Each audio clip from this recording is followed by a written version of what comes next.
coffee. I got sparkling water.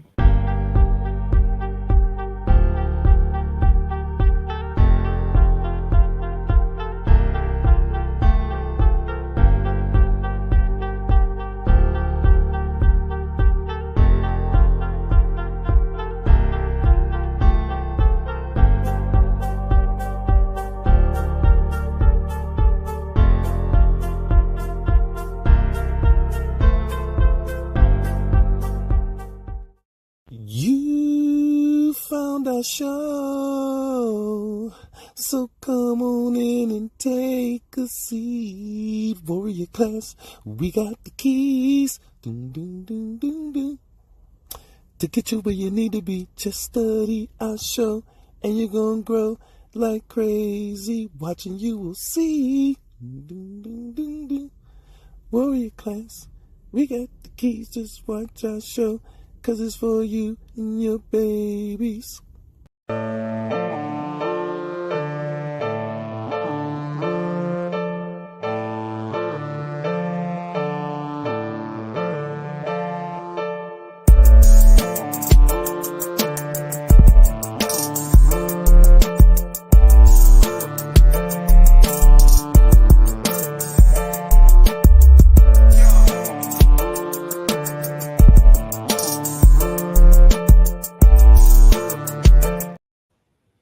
Welcome to Warrior Class, where the teachers will pass. And you will too if you pass.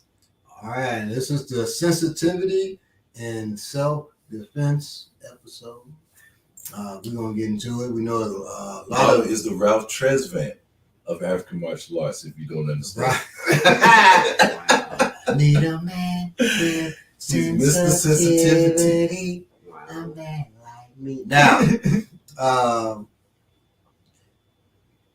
Peace to the family. sensitivity, desensitivity, these are things that are intrinsic to martial arts. Some go one way, some go the other, others are in between. And that's not sexual. Yeah.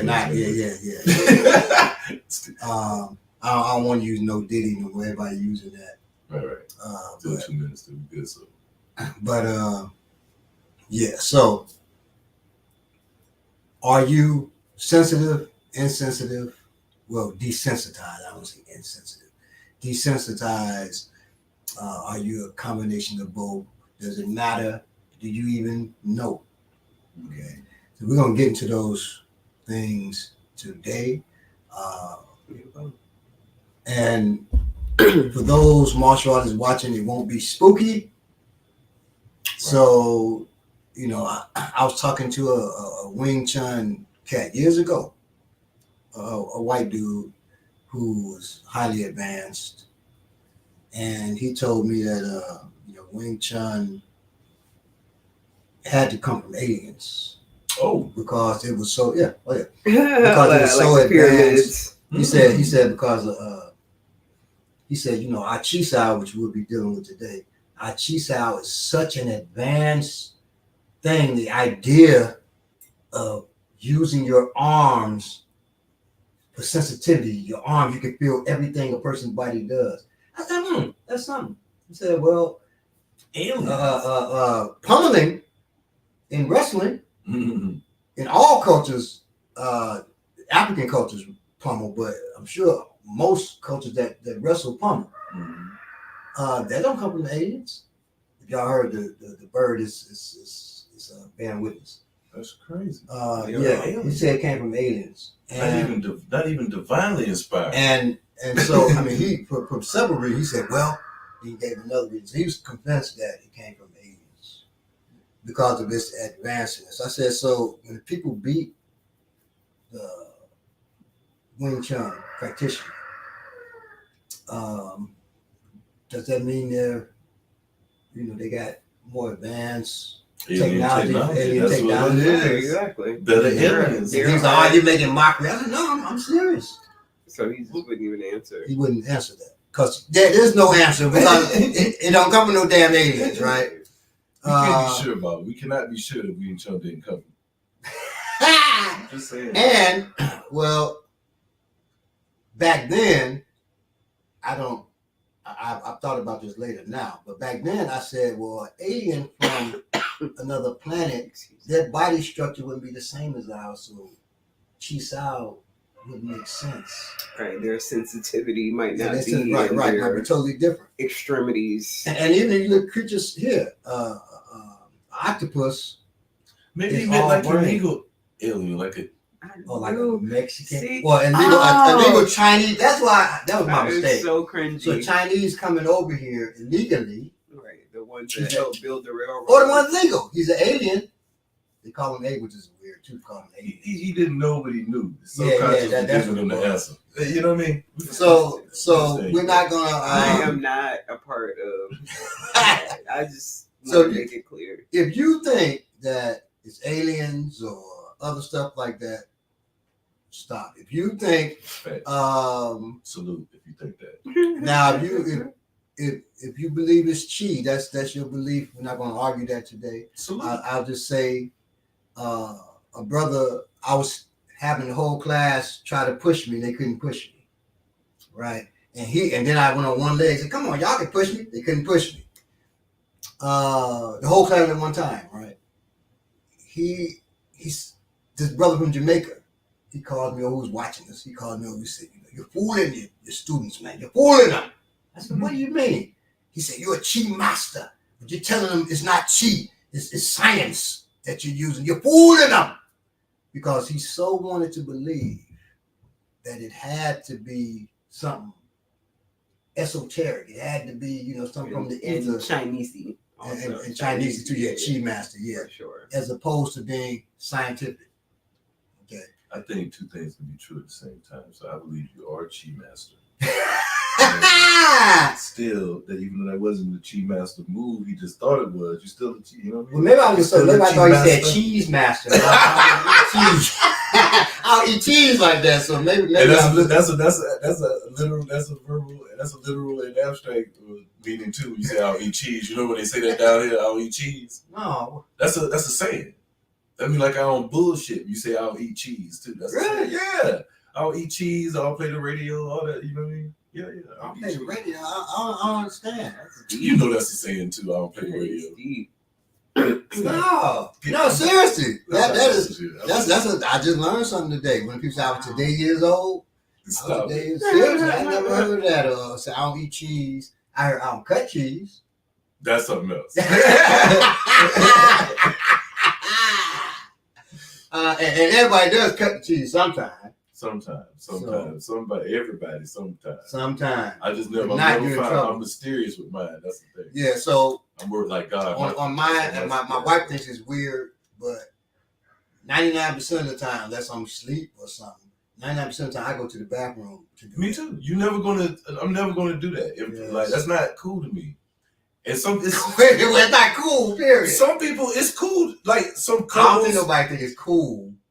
They may think it's funny. Some people, Right. yeah, right. Which is that's all the same thing. Makes it acceptable. in Right, a certain couples way. fart around each other and they be like, you got me, huh? That shit ain't. Well, they do that other Hot thing. boxing. They call it hot boxing. That's crazy. You fart, and then you put the cover over the person's head so they trapped in the fart. Yeah. Don't, That's wild. Yeah, don't that's do something, that to me. that's I'm something a pissed. brother. That's something a big brother do to you. That's right. still gross. And you want to whoop his ass. You Yeah. can't. Right, and that's the key point. That's something somebody do to you that you know that you can't beat their ass. That's who does that. Don't do that. Don't do that. Right. My brother used to fart on his hand and then wipe it on me. That's Oh! I was like, what can you do? That's He was big- Now, or your baby. So my baby, she don't do that, but she's doing this thing now where she spit paints. So she goes, and then I like, it's disgusting. Stop. And she'll go, ew. And she do it again. babies, man. I was like, oh my God. I just saw us just now. What we talking about? You know, Chris, somebody just tuned in. We the wildest. I We know. are the wild. This is Welcome to the Warrior show. Class. Welcome to Warrior Class. This is. But would you please introduce yourself for the new people? Oh, yeah. So I am Balagun Ujitade. I'm the master of the African Martial Arts Institute. co-founder of Urban Survival and Preparedness Institute, author of now 49 books, about to be 50 when I finish Ox versus Scorpion, which I've been working on for goddamn 8 months. That's a long time for me. Yeah, I already know. And it's your 50th book, so that's special. Yeah, so maybe that's why I've been working so long. It's also the first. I've written much Sword and Soul, but it's Sword and Soul martial arts. Beautiful. So, Ox vs. Scorpion should be out, I want to say, It'll be an animation hit in no time. About the fall, no later than the fall. No later than like September, but I'm thinking more like August. Just do a voice book or something. I want to do voiceover work. Well, audio book is people keep saying, go the audio book way. What's the reason why you don't do that? I know you talk about it. Because they really ganking you. You get oh right, yeah. Like I think that you get 10% of what you do, but when I write a book, I get 70% royalties. Yeah, the voice actors, they don't pay. Sometimes they don't pay them at all. I mean, shit. If you I create the thing, I get the voice actors to do it. I get 10%. I can't afford to pay them. Right. Yeah, so that's probably what I wish it was a way we could do that shit. Well, on that, so if you look up Blacktastic on Spotify, where else did I put it?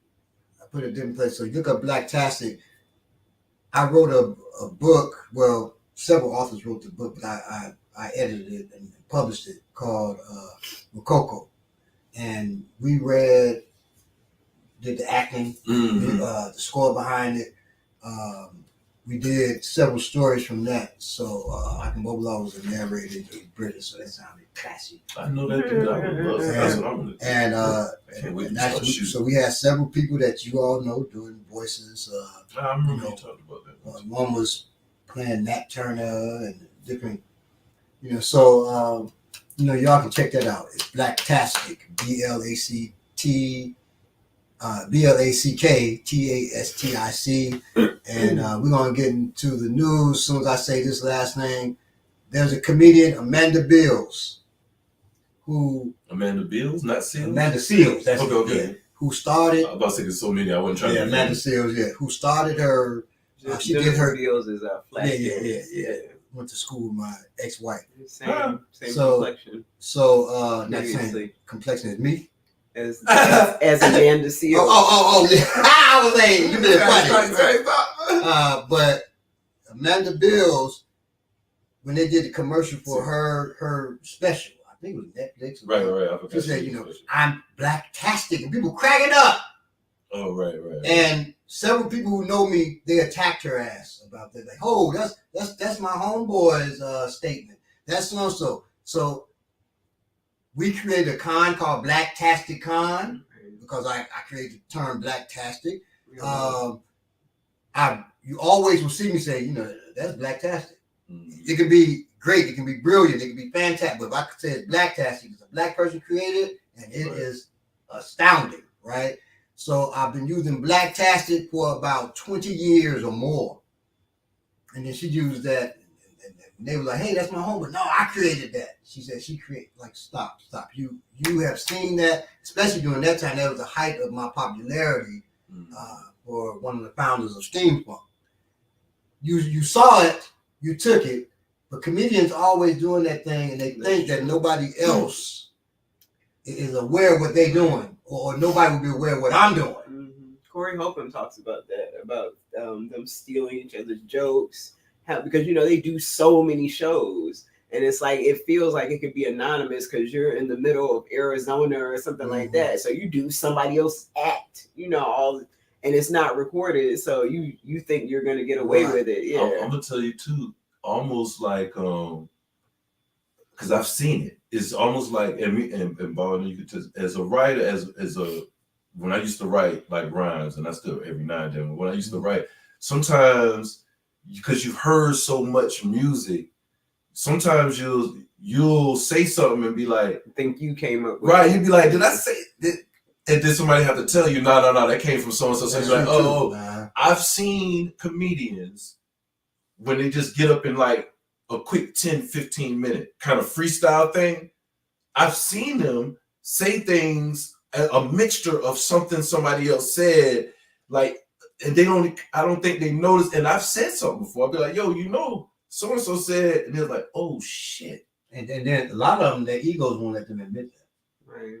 Mm-hmm. Yeah, that's true. You know, we know Cat Williams accused a certain comedian of stealing his joke. Yeah, and it looked. I mean, you put them next to each other, it looks like it. Yeah, it happens all the time. Same thing with hip hop. And you know, but the ego, they feel weaker if they did take it or whatever, so they don't want to admit it. Mm-hmm. So Amanda Bills or Seals, didn't want to admit it. And I don't care. You know, it ain't like I got it because if I had it trademarked, she cared then.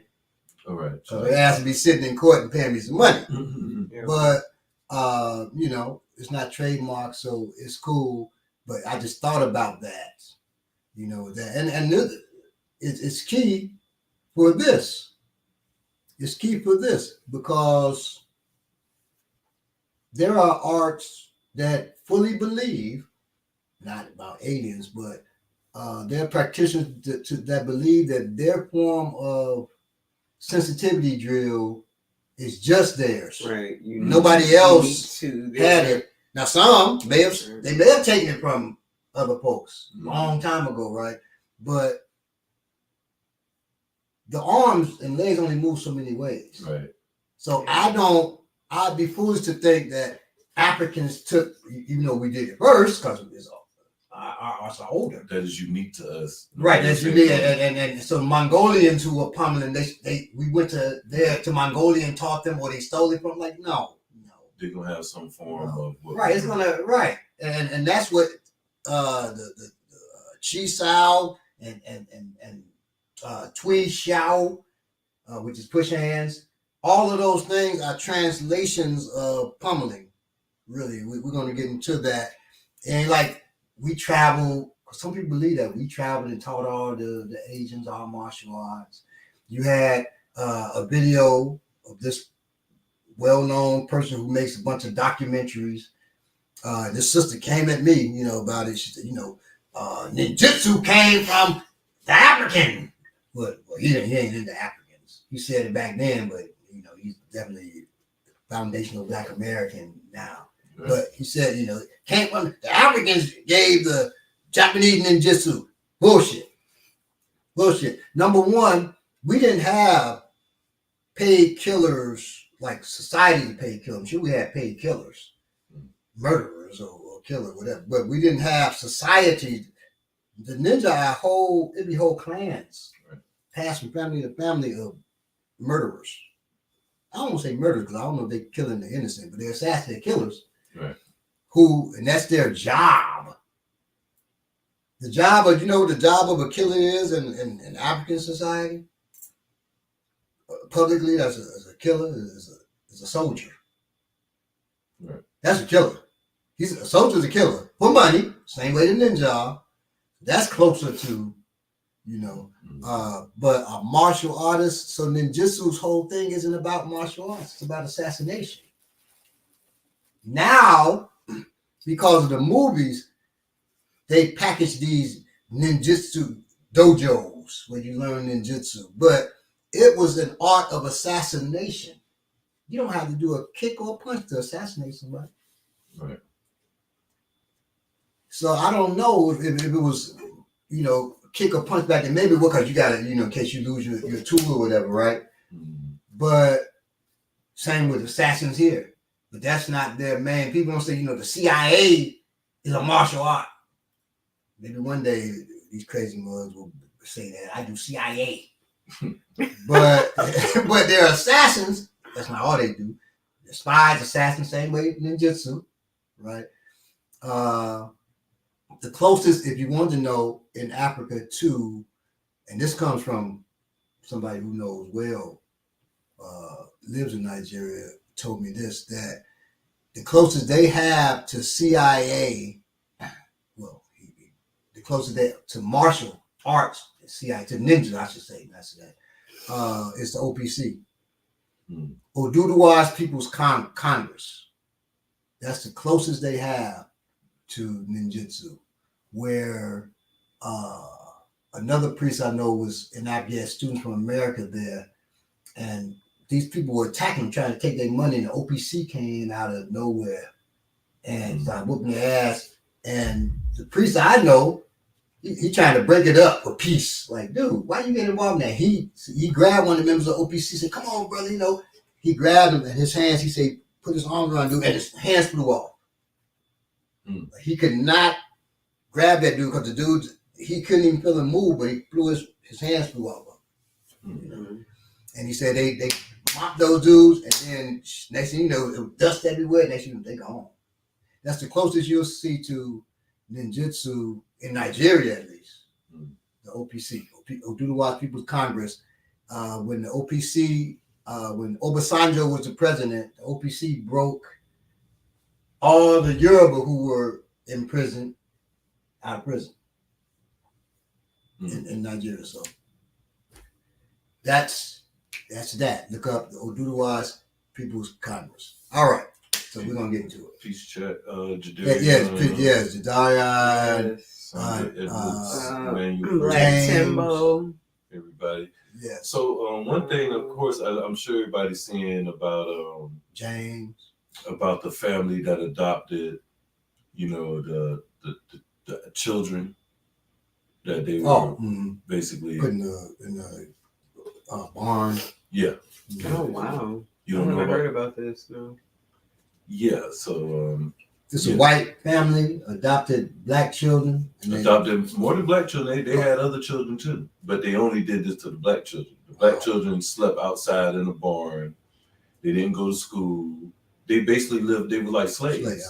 They had to do work outside all the time. Well, they were slaves. They didn't get to wash. They had to sleep out there. There wasn't no bathroom in there. Yeah. So where was this? I'm not exactly sure. I could look it up. If somebody in the chat knows, I didn't really. This wasn't news to me because it's been out for like a week or so. Oh, okay. So I wasn't. I have some old news to share too. Right, it's something I know you wanted to talk about last week. You didn't have time to talk about. So I just wanted to bring that up briefly, as to say, we talk about self-awareness and being aware of your surroundings, and that it's just important that you are aware of your surroundings, because you could be in a neighborhood where something like that is maybe happening. And I'm not saying be a nosy neighbor or something like that, but a nosy neighbor would really help those children though. Right. I'm not saying but no, yeah, exactly. Right. The right nosy neighbor. Right. But I'm not saying be a nosy neighbor or a nosy person. I'm saying be aware of your surroundings. If you see something that looks strange, you know what I'm saying, then pay attention to it. I ain't saying go investigate. Right. You know what I'm saying? But pay attention to what's going on and be aware of what's happening around you. You just don't want to. You wouldn't want to think that's going on. That's another reason I brought it up, because I'm sure nobody in the neighborhood thought that was happening. But let me say this too, and it goes to the message I sent you all on text earlier about that video. Mm-hmm. Approach things with your mind. Use logic, not emotion. Right. Because emotion, you approach things with emotion, it can make you make fatal mistakes. Or you say, I think they're enslaving those children. Emotional. Get evidence before you just enslaving children. You call the police go out there, they end up killing the people, or worse, the children, and then you find out, that was a mistake. Okay, so, and I'll give you the answer. Give y'all the answer. So there's a video this guy puts up. He said, they were holding people in this. He goes to this garage type thing. He said, see, they were holding people here. He shows this. Look at the cages. He shows 6 foot cages. And he's like, look at the writing on the wall, so you can tell it wasn't a dog. And then the air conditioner they have it here. So it wasn't an animal. You can tell they've been holding people. People, you hearing that, you get emotional. Damn, they were holding people in there. Oh my God. That's because you're not stopping to think. You're not looking at everything that's going on. Number one, somebody tell you it's right on the wall. You know people in there. That's bullshit. The writing on the wall could have been on there before they put the cages in. So that doesn't mean that people were in there. If dogs were in those cages, they need air conditioning too. Yeah. So that's not proof. But the one thing that they're showing, and he goes around showing it, but it moves real quickly, is there's a window, God damn it, about 6 feet wide, 4 feet high, and nobody, you telling me nobody jumped out that mug? They holding people? Lies. They right. They didn't kick that out. BS. BS. We have to look at clues first. You know, so I posted it in one group. One of my students put on there, I think looks like they were holding people on Instagram. I posted it. I said, he's not thinking, he just thinking with emotion because this person said it. Because somebody said it, it led you to. You got to have evidence. You have to look at this thing unemotionally. You have to look at it logically. One of the weaknesses of us is we get so emotional. We're driven by emotion. And you don't want to be driven by emotion when it comes to life and death decisions. You don't want that. So looking at that, somebody may say, man, holding black folk. We've been held on. Now he ain't say black folk, but that's where people go. Been holding black folk because they're emotional anyway. And they go kill that owner of that building. Yeah. So let's make sure we get evidence. Now, when you get evidence, then you have the right to make moves. Perception precedes action. Okay. It's perception, thought, impulse, action. If your perception is off, then your action can't be nothing but off. It's going to be wrong. You're going to move wrong. You're going to act wrong. You're going to do the wrong thing. And if you can't take hearing that, you're who I'm talking to. Watch the episode again about training, what good is training for, where we talk about what you want to do in certain situations. It was another mass shooting. I had something I wanted to say about the story. That it also highlights the need for us to be paying attention to just how many Black children there are that need to be adopted. Like, I mean, there's so many, you know, that these people were able to just get multiple children. And, you know, there's so many of our children that are out there that need families. There was a story a few years ago that really enraged me, and I posted it on Facebook. I couldn't find any additional information on it, but there was a woman, a white couple who had adopted these two, I believe they were African children. And I remember in the video, the wife mentions that she was nursing one of the children. Now, she hadn't been pregnant. She couldn't have children. So how's she nursing them? So she's not nursing the child. She's molesting the child. And they're putting it in this article, you know, where you have to read between the lines to really see what it is that she's saying that she's doing. But yeah, they were able to just get these children. I'm sure they didn't lose them after she admitted in print that she was molesting one of the children. When I was in the Nation of Islam, I was walking through, so I worked at the Minister Farrakhan's house.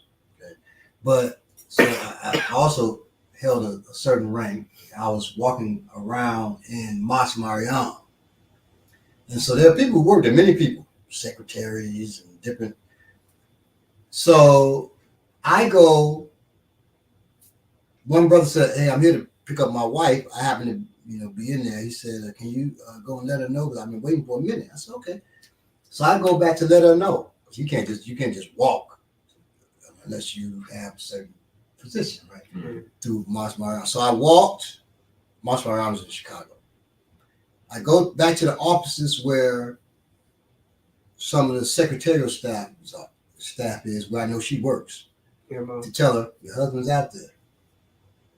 And when I opened the door, I said, "Oh my God, I'm sorry." The sister.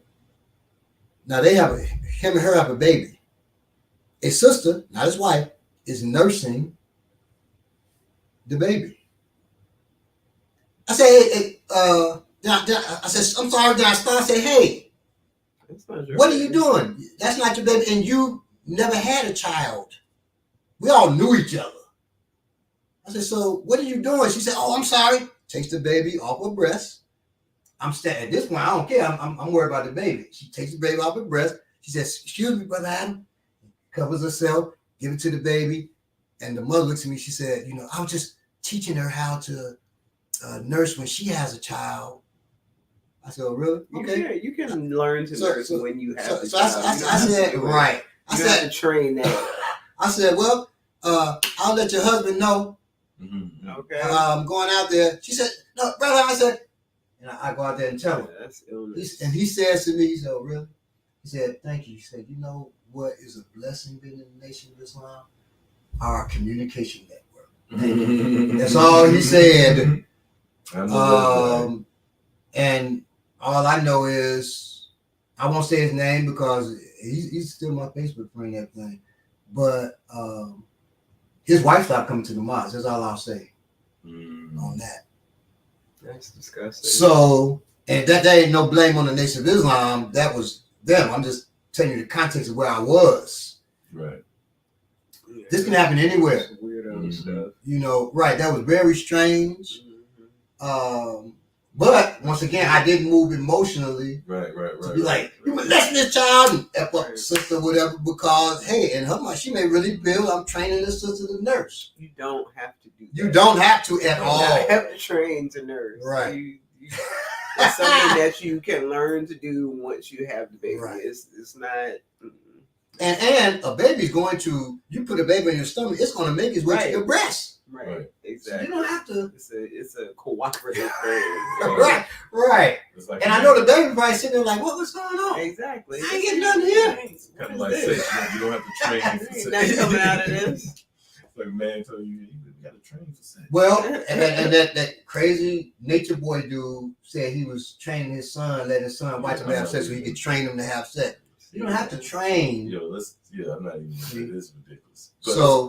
But yes, watch your babies. And once again, welcome to Warrior Class. We deal with it all. And I have something on it. Actually, do you mind if I share this? Because the thing that I have goes into watching your children. A sister friend of mine, this was the end of school, so it's not really timely now, but she's a teacher in, I believe, DC. And she posted a video on Facebook where she was like really angry because there was a vice principal at her school that was very, the way that he treated the children there, the students there, was very disrespectful, to the point that one of the students requested that she be in a meeting that the student was supposed to be having with the vice principal. The vice principal objected to her being there. So she went to the principal to get permission. This is the principal? Or no, she's a teacher at the school. She went to the principal to get permission and make sure it was okay for her to be in the meeting. The principal says, yes, you can be there. The vice principal still refuses to let her in, but she ends up going in the meeting. So he says, okay, well, I'm canceling the meeting. So they sit there for a second. What? They sit there for a second. So she gets up because the meeting's canceled. She goes out the room. He closes the door and locks it. And stays in the room with the student to have this meeting. It's just him and the student? Just him and the student. And she had also communicated with the student's parent. So the parent also knew and approved of her being in the meeting. It was just this one vice principal who, I guess, decided he could just do whatever he wanted to do. The story is very interesting already. Let's go. Right. So actually, I don't even know what ended up happening. The advice I gave her was to not let it go. Make sure that she took it as far as she could. I was like, because that is dangerous behavior around young people. Has anyone talked to the girl about? I don't know. What's actually going on? The parents, right? Like the parent should be more right. But I guess the parent couldn't be present, so they said yes. That's what I'm saying. So the parent should be outraged that absolutely no representation of them was able to be like, that's crazy. Man, look, I was working at a school. You can't allow your child that. I was working at a school, and two things happened. Girl came to me. She said, Baba, I wanted you to know, I had a dream about you. I said, what do you mean? You know, it was a dream. We were having sex. I said, come here. I immediately took her to the director of the school. Tell her what you just said, what you just told me, because I'm not. And she told her, and so we sat there talking to her about that's inappropriate to even come to me with that. Right. It's normal to have dreams. Right. And then I said, I need her parents to come. Right. So the director was like, we don't need the parents. I said, no, the parents need to be here. Right. So they, so I pushed the issue. She brought the parents in, and they were telling the same thing. Okay, it's normal to have, but you don't approach him and tell him you had that kind of dream or whatever. But the other thing that happened was there was a teacher who was very valuable. He's a professor. Now this is at a private school, elementary through high school, but he's also a professor at a college of science, engineering, and mathematics. This dude is brilliant. So he's very valuable. But she reported he had been flirting with her. Because she told him she had a dream about him too. You know, little girl, she having her, going through those issues. I don't say issues, but going through her sexualization, whatever. She's like 15. But she approached him, told him. So after, like, you don't do that. She told him, but he starts, doing little flirts using that. And then told her, I dreamed about you. That kind of, yeah. So then she tells me, but when he said it back to her, she said, he wasn't like you. He said, he dreamed about me too. I felt uncomfortable. So I said, once again, let's go to the director. Yep.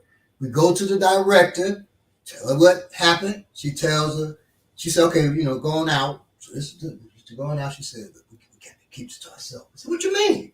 She said, because he is too valuable for me to lose him. And that's exactly the point. My point in the other story too is that, you have to address these situations that if a person is behaving that inappropriately at a school, then how valuable are they? Right, exactly. You gotta get. I was like, and I mean, this was a brother, but you can't be around children. Right. Yeah. So yeah, I'll just real quick. I'll go with these two stories. One, before I go into what I was about to get into, I want to back up. And if y'all remember last week, I talked about the guy who was trying to start. He wanted to plan a shooting at the concert. Well, so they found out the guy's name and everything. Michael Adams, I think it's Prieto, Prieto, Prieto, Prieto, Prieto. Prieto. The Italian? You don't look Italian. He was indicted by a federal grand jury Tuesday on charges of firearm trafficking, transfer of firearm for use in a hate crime, and possession of an unregistered firearm. And it's funny because I think what they're saying is he was at a gun shows, and this is so funny about. He was at a gun show having conversations about politics and stuff, and that's how the feds got onto him. And saying what he wanted to do and what he wanted to have. He felt there was going to be a race war, and he felt like it should start off. It's like he felt the 2024 elections was going to have it was going to be martial law implemented shortly after that. So he felt a mass shooting should occur prior to that to implement it, because he wanted to come. So that's why he was at the gun shows buying guns and trying to recruit people to do that with. I don't know if we talked about it on the show, but we know firsthand about those gun shows and federal agents. I don't know if we talked about that on the show. That's interesting, because I was at a gun show and got approached by a guy and seen him somewhere else. I seen him the next day too or something. He came and tried to act like he didn't know me. It was weird.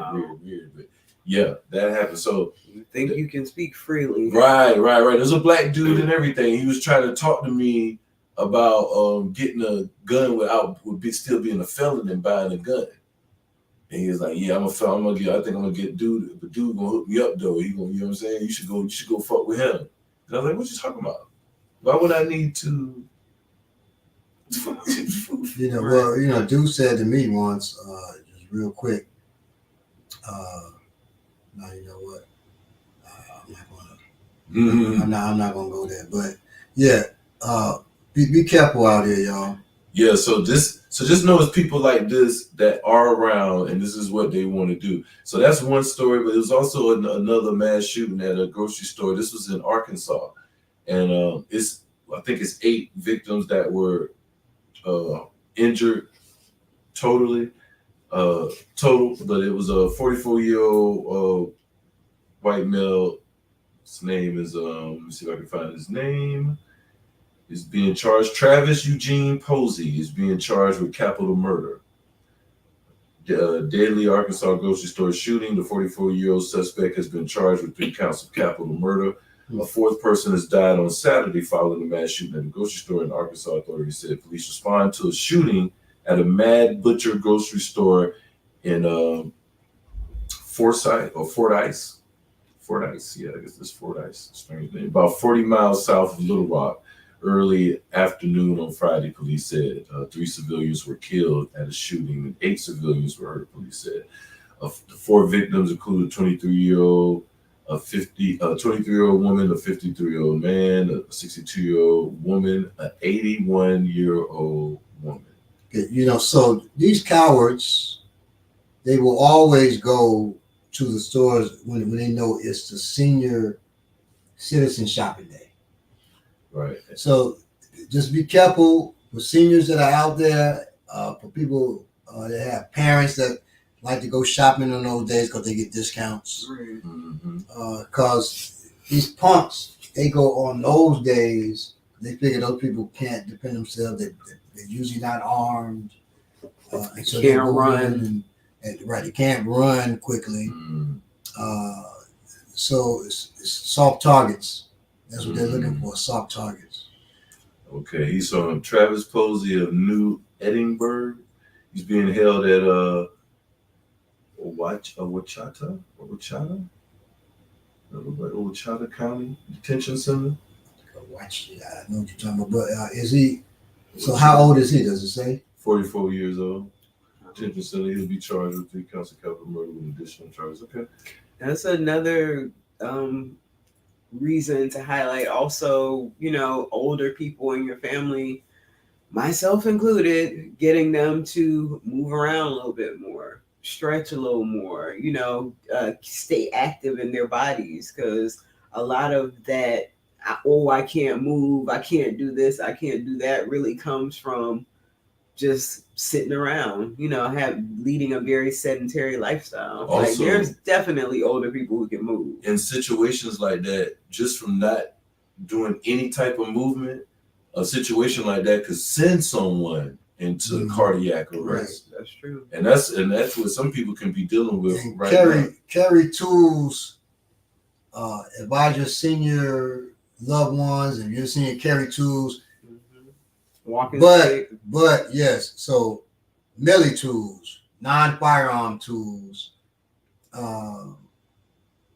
unless you have good vision. Right. Because a lot of seniors have poor vision, they end up shooting the wrong person. Somebody innocent get hit, right? But I always recommend, you know, having there can be a walking stick, pocket shark, we've shown on here many times, hammer, in your car, flashlight. You can have the flashlight, tactical flashlight on you, you know, that you can use, and we've shown those. So have something. Yes. Hammer in your car is very useful. Last thing I want to hit on real quick, because it is the summertime. 2 things I like to always say something about the spirit. Remember, talk to your friends about stuff that's going on.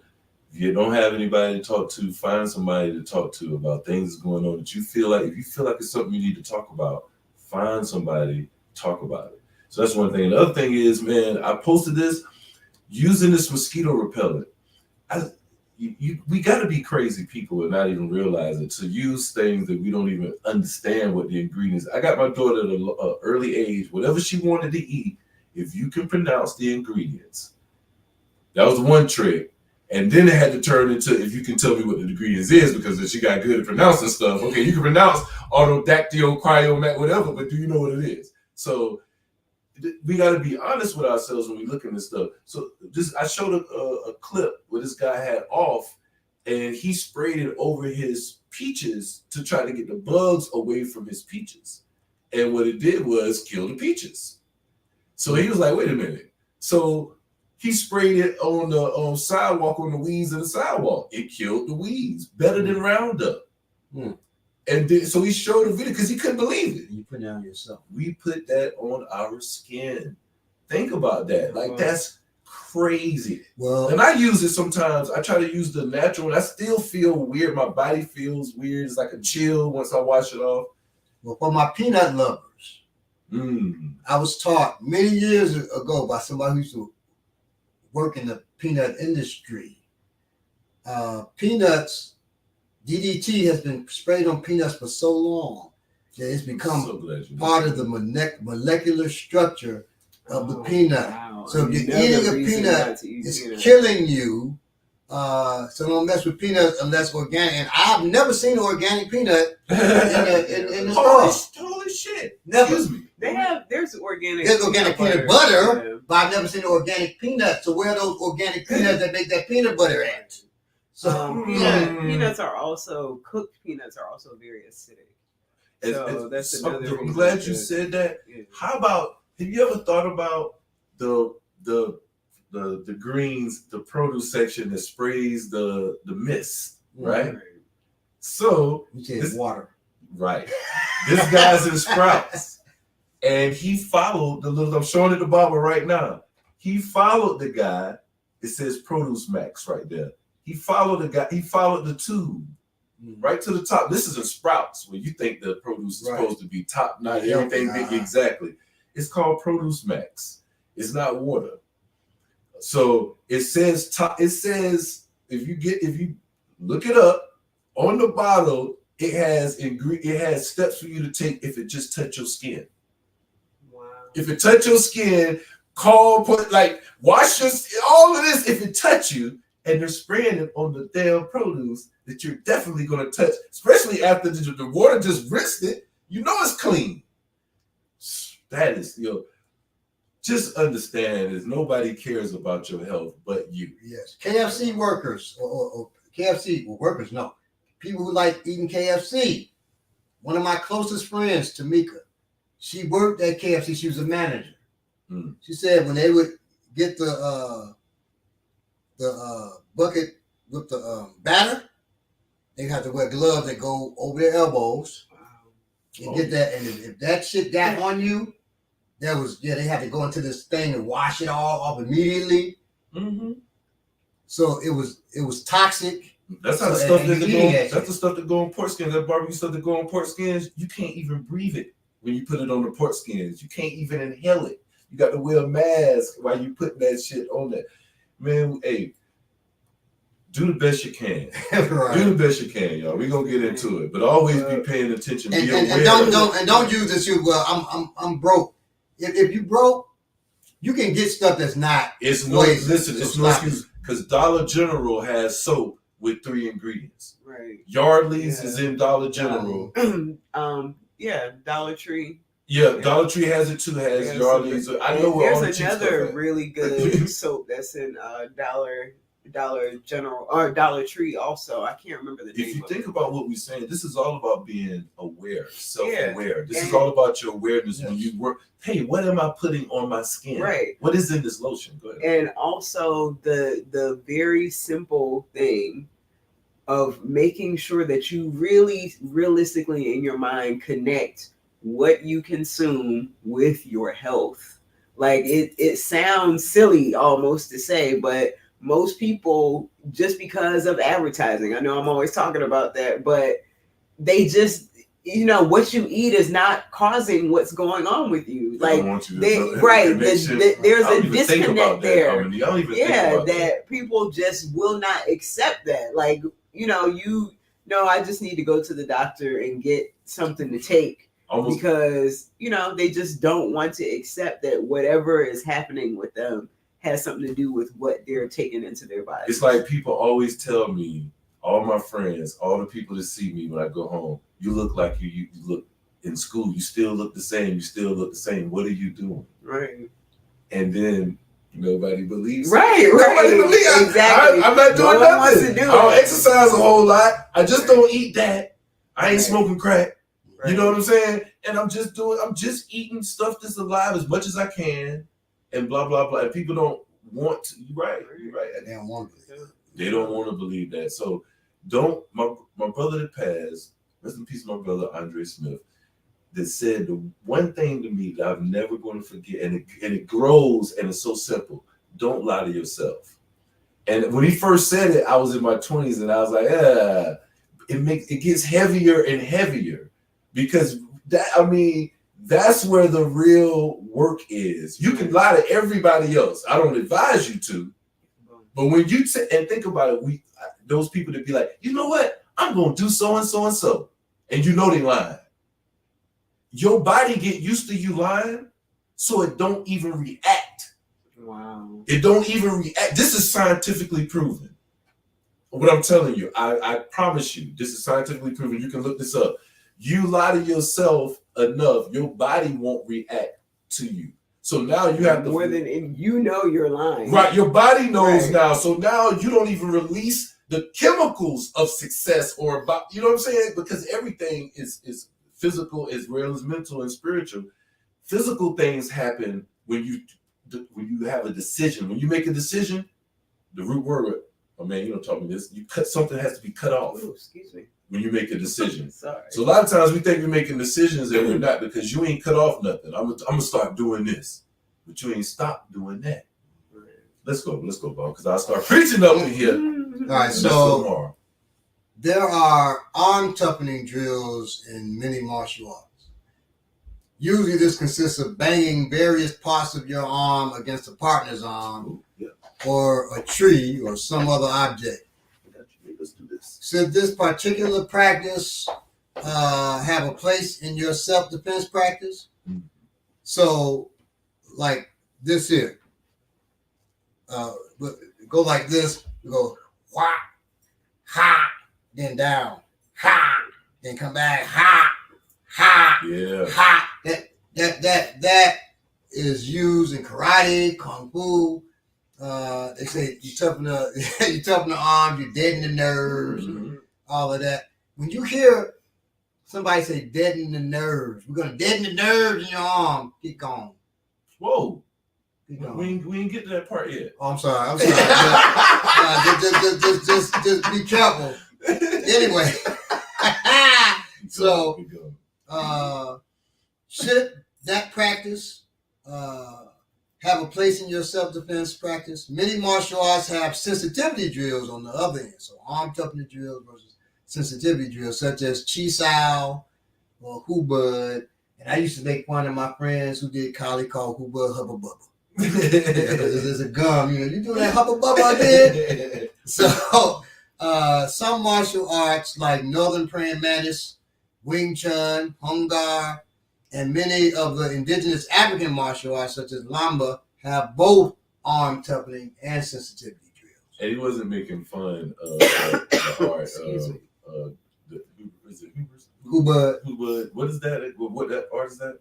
Hubud is from Filipino Kali. Right, because if you've seen the show before, you know he talks about it. He respects it. So these are friends of mine, so I would say, you doing that Hubba Bubba? And so, we would laugh about it. That's one of the ones you recommend, right, Baba? Like if you right. So if you're not training with us, I recommend us first. If you're not training with us, I say judo, Kali, which is also known as Arnis or Screamer. Judo, Kali. So is it PTK or no? PTK is Kali. Oh, okay. It's Pikiti Tertia Kali. That's PTK. Yeah. So among Kali, that's the one I most recommend. Not because that's all my friends were training in, but because them and other Kali people tell you bar none with a knife. I never can remember the woman's name that we met when we did the thing in South Carolina. What did she do? Which one? The Indian one? Yes. So now so that's good too. That's called Gatka. Gatka. Gatka. That's what she started. Or she does something else too, but I know that she started. Yeah. Okay. So Gatka, that's a Indian martial art, in particular Sikh martial art. Yes. So when you see people with the name Kaur, last name Kaur, or Singh, those are usually Sikhs, and some people just take it with just that's why we did a thing about names. Don't just take a damn name, because these things have meaning. So a Sikh person with the last name Singh or Kaur, they are initiated. That they got that name because they have earned the name as a warrior. A lot of things that you think are names are really titles. Right, those are titles. Jesus. That reminds me of the a lot of the patterns in the African clothing and the wax print, how it has meaning, but we just like to get it because it's pretty. Or it's got it matches some t-shirt we got. The hardening that we do in class, when you go around and you smack students in the back of the head, is that considered? That's not hard. That's me. Have fun. No, so I don't do that. Let me start, Bob. Let me start. Now I will say I do this. I will smack you in the back of the head. So just look at the cat. I'm not gonna smack you hard. I don't have to smack you hard. Just he brought this up. I know. I'm gonna smack him too. But look at the camera. You see how our eyes close? He shows that all the time. And I'm gonna try to resist. There you go. So it's slow. It was a slow. Yeah, do it again, Bob. You did. No, I'm not going to. You want to try to resist it? You want to try to resist it? Good.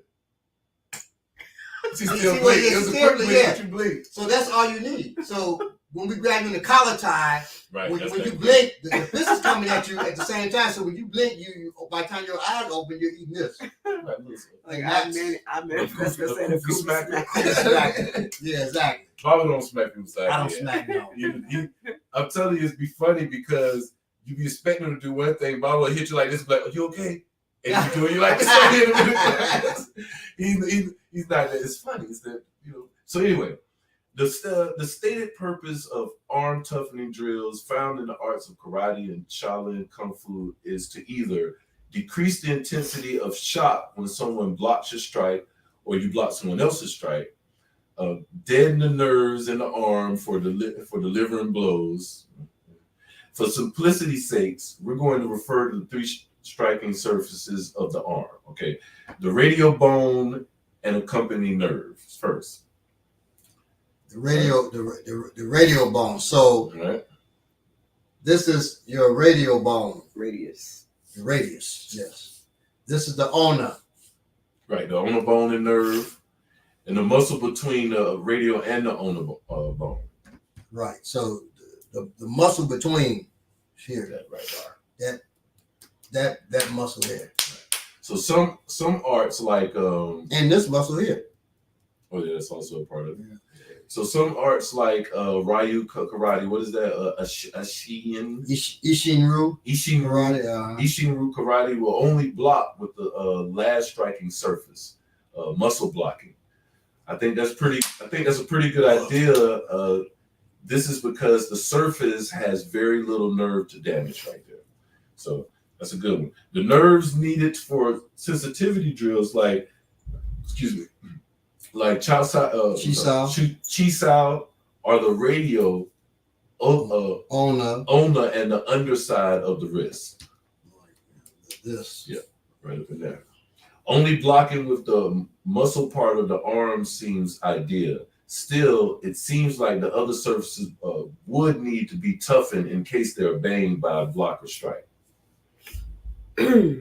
We have all heard it said the purpose of toughening hands and arms is to break through armor. This is obviously BS.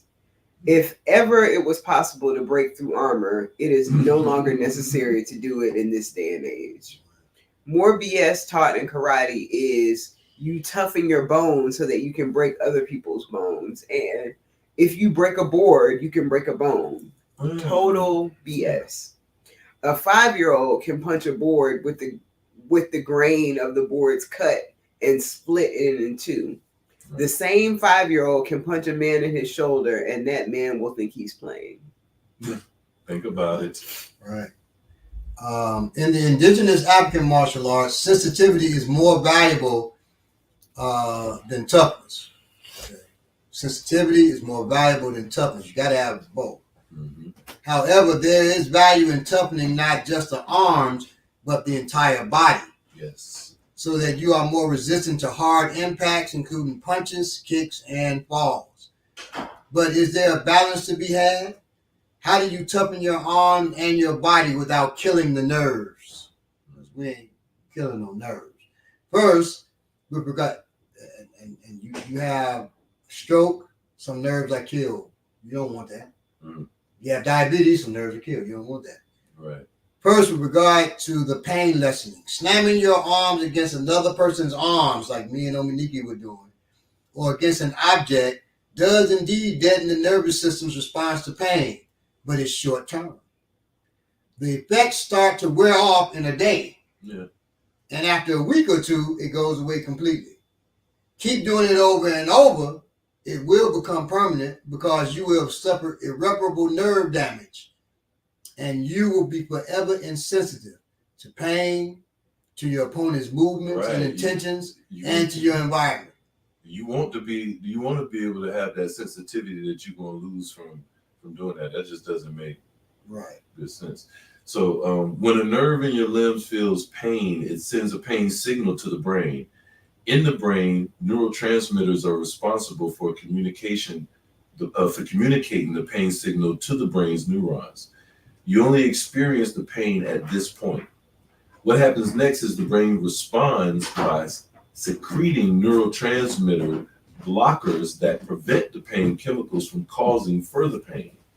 Repeated doses of pain will raise the base level of these neurotransmitter blockers so that it takes stronger and stronger amounts of pain for it to be felt by the brain. And so what you're actually doing when you hit your limbs hard against stuff is increasing the base level of pain blocking chemicals in your brain. That lets you experience less pain, and it wears off over time if you stop doing the exercise that causes pain. However, there is some pain blocking going on right at the source, that is the limb's nerves, instead of just inside the brain itself. I think I said that. So overdoing hardening exercises will indeed cause permanent damage. When nerves are seriously damaged, they won't respond to sensation at all. Not just pain, but all sensation, including touch and temperature. Your arm, for example, will be numb, unable to feel even normal touches. Usually the body can heal minor nerve damage and even reroute signals to the brain to bypass damaged or dead nerves. In worse cases, this damage is more or less permanent, though there might be some sensation on occasion. The body is basically unable to repair it. In the worst cases, the nerve is completely severed and you feel absolutely nothing ever again. The same thing happens to diabetics when they suffer neuropathy. Or like cauliflower ear. Yes. The same thing. That's somebody said like a form of myopathy. Yes. Mm-hmm. Somebody said, except capitalism is draining everyone's dopamine, so we all feel more pain. Less dopamine to block it. No. No. We're talking from a combative experience where I know people who doesn't. A friend of mine was testing the formula bottle for his child. You throw it on your wrist. Mm-hmm. He didn't know. He ended up burning his baby's mouth because he couldn't feel the heat from doing body hardening. Body hardening, cry. Hardening your you're hardening yourself. You're killing your nerves, and then he couldn't feel the bottle. You can feel the heat of the formula, whatever. Not formula, but milk. He heated up too much, so it's very dangerous. We toughen ourselves. We don't harden. I don't think we toughen ourselves. Yes, we toughen and we tighten because the nerves don't have to die for it. That's the chemicals in your brain. Right. can do that work. And we're going to go into how. So now what we need is bone and muscle conditioning. That's what we said, killing the nerve. Increasing bone and muscle density. Okay. People when they I'm thin now, but I used to, be really thin. But people would grab my legs and say, damn, your legs are dense. Damn, your arms are dense. That's from conditioning. It ain't got nothing to do with killing nerves. Nothing to do. I lift weights now as I'm getting older, but it had nothing to do with that. I totally don't like cheese. So, what the indigenous African martial arts do to condition the bones and muscles and even toughen some of the organs is what we call subu, falls and rolls. That's how you do that. We've done a video on falls and rolls, so check it out after this episode. But with falls and rolls, student came to class, new student Allen, and I said, "Just touch this mat, touch the mat." She said, "They hard on it." Yeah. So I threw him. Perception. He's like, "Oh my God!" I threw him. I said, "Oh, it's about to get worse. He's about to throw you. He's not gonna catch you to stop your descent." I can mobilize. So I can mobilize throwing. That was terrible. So we're teaching him. So you got to learn sabu. So we're teaching him sabu. He's like, man. I said, slap that mat. He slaps it. He said, that's hard. The next week he comes. Slap the mat. What y'all do? Y'all gave a softball match today? The mat's not softball, brother. You're harder. Just in a week, and it didn't go away. Your body's getting conditioned. When I first got the mats, me and my wife were like, God damn, it's like concrete. I said, yeah, but next week it won't feel this way. But man, these things are terrible. God damn. So now, with you all, those mats aren't hard. Right.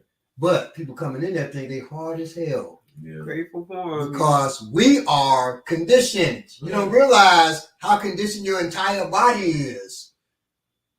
Where you want to get thrown onto the floor. I mean, shit, I can get thrown on the floor right now. It's like when we got ready to do Big Hurt at the joint without our mats, and I'm like, Bob was like, go ahead and do the Big Hurt, and I don't say nothing in my mind. I'm like, the fuck am I gonna do Big Hurt? And it didn't bother me. And my knees ain't. Hey, I got these knees that had surgery, these knees that done all type of shit. I was expecting some feedback. My knees is okay. I was like, damn, I've been really conditioned. I think. Me and the students went for this was before y'all were even training for a movie audition. His brother was looking for martial artists in Atlanta to be in this movie. Black Panther, I forget the other title with it, right? So we auditioned. We got it. When we were in there training, they didn't have any mats. It was just a concrete floor. I said, we got this. So it's no problem. We got this. Our bodies are conditioned, for this. So everybody, believe me. So they said, okay, let's do it. Nobody even, I said, did you feel any pain from the floor? No. So I knew you wouldn't. But, so you're more conditioned than you realize, right? As you train the proper way. If you do falls and rolls, your body becomes like iron, but without killing the nerves. Your body's still supple, all of that. And in that, when we auditioned, the brother said, finally, real martial artists out of 300 people before us. He said, finally, real martial artists in Atlanta. That's sad. Yeah. I had to turn away. I was almost about to cry. Because I'm thinking, damn, we're in trouble. Because most of the people who auditioned were black. All these black martial artists who are piss poor. That saddens me. Because I know you're teaching our people mainly, we're in trouble. But anyway, and most of the people, they think they body hard. Another one point I want to make that's not dealing with here. My karate brothers who hit that makiwara, that board. I showed it on. Hey, boom, you hitting the boom, right? Boom, you're pounding, and your knuckles all big. First of all, your knuckles are damaged. They're not bigger those calcium deposits are damaging. Also, in between, that's swollen. Mm-hmm. That being swollen is like hitting somebody. You're not feeling pain because your nerves are dead, but that they ain't either. Not the pain they should, because that's like hitting them with a glove. Right. It's like hitting them with a boxing glove with all that cushion that's in between. It ain't supposed to be all that in between there. It's not supposed to be swollen. Why would you do that? So, because they've been taught that, because their teacher was taught that, and their teacher was taught that, their teacher was taught that, they taught them all. The body ain't even that hard. What the hell you think you punching where you got to have your nerves dead? I used to spar with friends who did karate. They punch, and every time I would do this to them, because I know once they punch and they get hit with that, it's gonna be hurting. It's gonna be hurting worse. Right. And if they had tried to do a hard punch to be funny, they'd really tore their asses up. And so I would always hit them with that elbow, throw that cover, hit them with it, because I know when they hit that elbow, it's going, now that the nerve dead, but it's gonna hurt, because this here is all that ain't nothing, and this is damage. Yeah. So if you're doing that, I'm gonna give you this real quick, family. If you have swollen up your knuckles, now my knuckles are larger from conditioning, but they're not deformed. Go to the store, Chinese store, get Deadened. Sometimes spelled Titajou or Didajou or DIT, but it's Deadened. Okay, go and get Deadened. You put it, like 3-4 drops in your hand. Go in one direction. It breaks up those calcium deposits. And don't let your hand, after you do that, and do both hands, don't let them get wet for about 2 hours. Deadened. So I had some of my students using it. A friend of mine, Eddie Chong, who's from China, he said, Deadened for the other guy after I whoop his ass. That's for the other guy. But he also doesn't do that hard condition, so his knuckles okay. Right? He said, well, after I bruise you, because it also will get rid of bruises. After I finish bruising him, Deadened for that guy.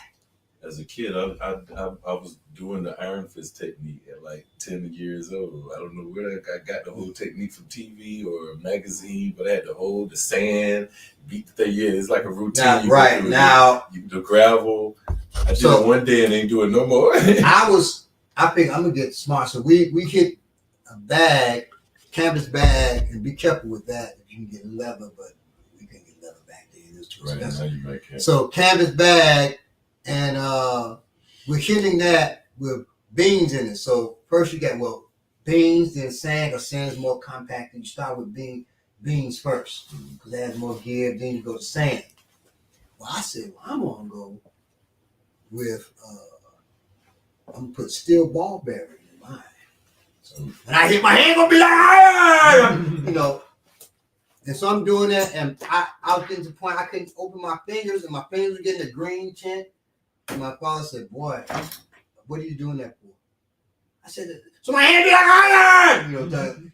And he said, "You're getting all those iron deposits in your hand, and it's crippling you. That's why your hand you can't bend your fingers." And I said, "Oh my God!"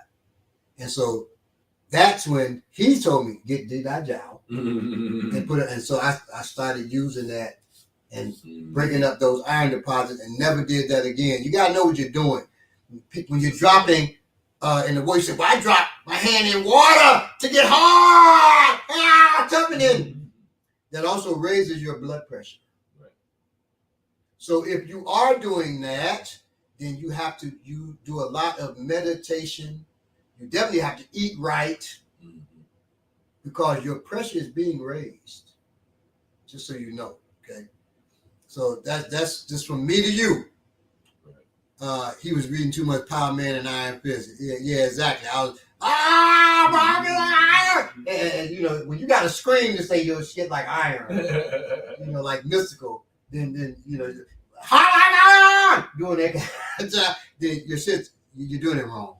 Yeah, you doing it like anime. You sound like anime. Grinding out calcium deposits on your foot with a golf ball. That So you got that pocket shark? Mm-hmm. So now we do this on the shin. You can't see it. Oh, we rub it on the shin.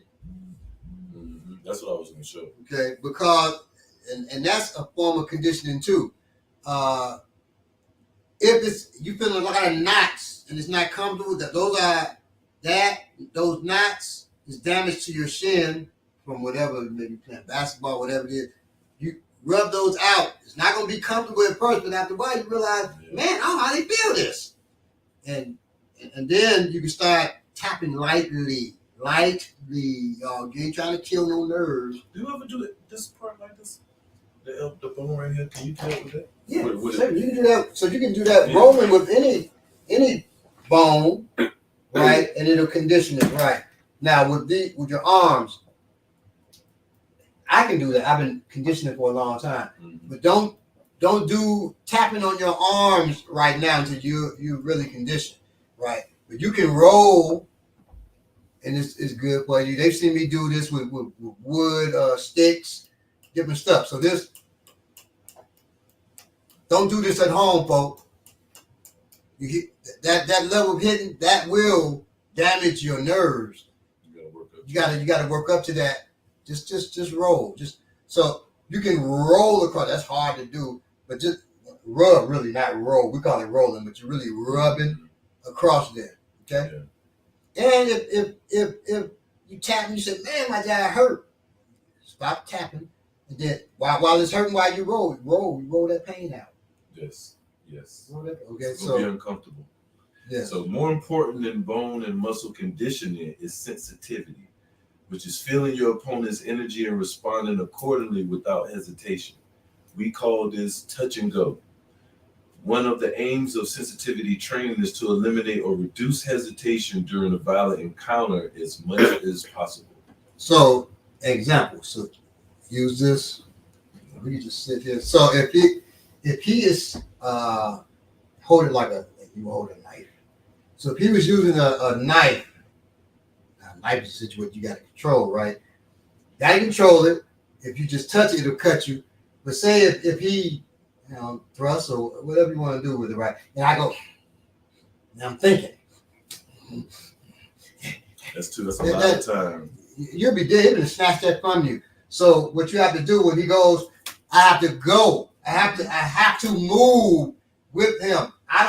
Or even here, say he punches. I grab. He responds to that. Then I got to respond to that, right?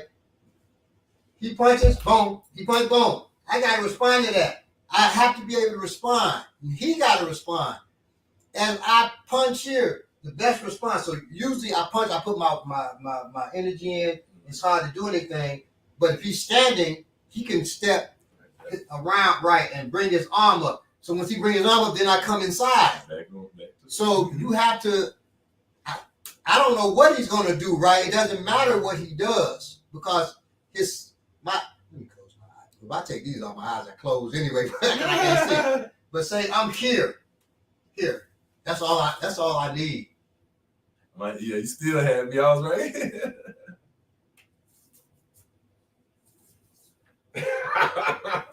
That's all I need. All I need is him to touch me, right? But if my nerves are deadened, right, you don't have the sense. I don't have that, right? To be able to do that. So you don't want your nerves dead. You want to be able to use your nerves and be aware of your whole body. So they didn't see that. Right, they didn't see what I did because it's low. So I pinned both his arms, one of mine. I'm able to do different stuff, and I can pin his neck at the same time. Yeah, wait, that was cool. So there's different stuff you can do. Become sensitive of your whole body. It's also not just your arms either. Okay, for us, we say footwork drives all techniques. So first you got to be aware of your feet, then your arms, and then the rest of you, because all of you has to be able to defend you. It's a holistic thing. It's funny because that is in alignment with what we keep talking about as far as paying attention to your health, paying attention to, because there's so many things that you can do that damage your nerves that aren't just, the hardening or toughening training. Mm-hmm. And once you lose that, it can be very difficult to get it back. Yes. So one method for teaching touch and go is Wing Chun's famous sticky hands, properly called Chi Sao. Chi Sao is done prominently in Wing Chun Kung Fu through similar exercise, though similar exercises are found in other Kung Fu styles. Chi Sao is often misunderstood when appropriated by those of other martial arts styles, however. The term means sticky hands, and a typical Chi Sao drill involves two people whose hands and arms are in contact with each other. There are different Chi Sao drills. Single hand Chi Sao, which follows a set of pattern movements. Oh, I'm sorry. Yeah, it follows a set of pattern movements. Set pattern of movements. A set pattern of movements, excuse me. And it looks like. So we're gonna do single. Oh, he just knocked out the lamp. So let me turn this. We're gonna turn this around. We're gonna show you what single Chi Sao looks like. Now, disclaimer: we are not Wing Chun practitioners. I don't mean any disrespect. Put that in quotes. Yeah, no disrespect to y'all. If I by accident start singing a Chinese song, I'm not being racist. I had to do this to be able to pull this off. So we'll have to do that. So he's gonna bring up, this is single. He brings up a wing, and for our Wing Chun brothers and sisters, if you gotta make some correction, you can. I'm punching at that wing. Okay. So now I punched at it. He brings his hand up to knock it down and punch at me. I bring up my wing. Then I bring his hand down. Oh. His wing is blocking.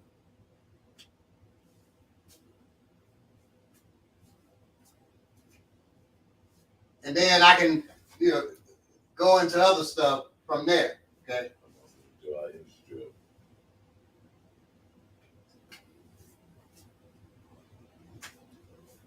Relax. So the key to this is to relax, is to feel his movement. And when there is an opening there, right, then I come and do something else. Okay. So that's that. I can pull that over and switch sides. So I just pulled his other wrist. Now he's going to snap it down. Relax, sir. Relax.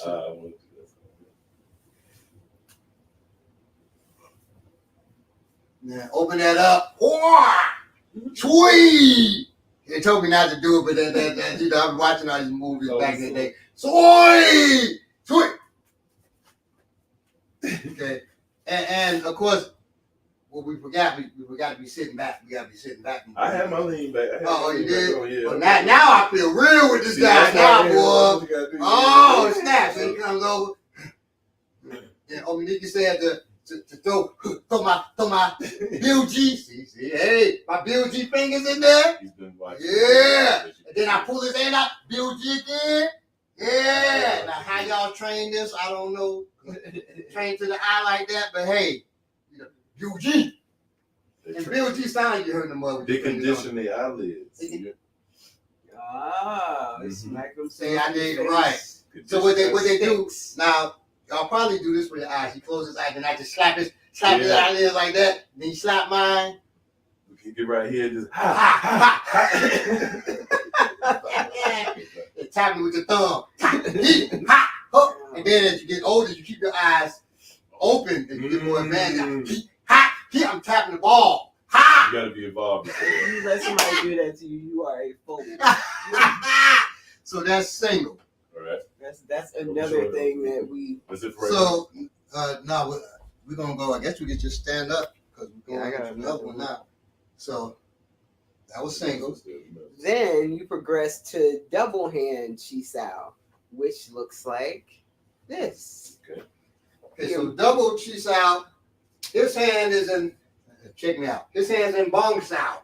My hand's Hook Sao. And then then on this side, my hand's in Bong Sao, his hand's in Fook Sao. Drop the elbow. Yes. Yeah, I remember this one. I gotta sit back. Yeah. Forgot. So Now, No raised back foot.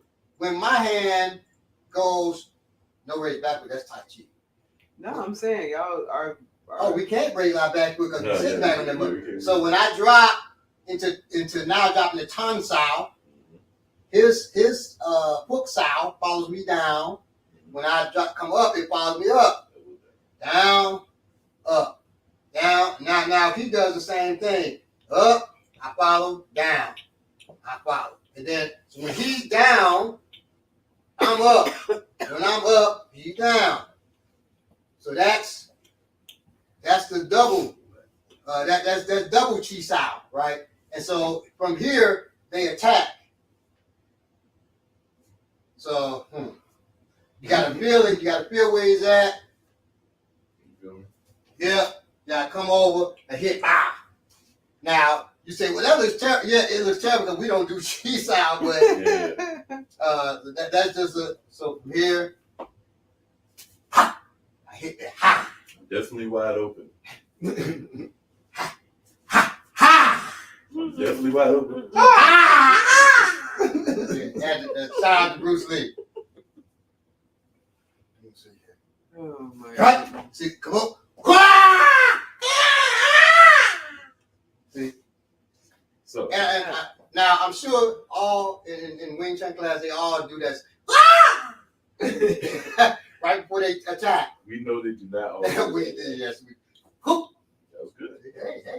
Hey, I'm getting the hang of it. Hoop, hoop. Hoop. Oh! Real Oh! That was that tongue right there. Oh! You got the kung fu mouth, Bobby. I'll do it. I had to come you out. do. Hoop, hoop. What's up? Boom! That's perfect. So that's double Chi Sao. It's sensitive. I can actually feel movement in there. So I can do that blindfolded. Make a fool of myself now. I gotta do a blindfold. So I can feel his arms. I'm blindfold TCS. That's sensitivity. Now, I don't know if they do knees, but okay, so there you go. That is double Chi Sao. They got triple hand Chi Sao. And the importance of Chi Sao is to allow you to counter immediately and stop an attack without conscious thought, using your arms to sense the energy or Chi of. I'm just kidding.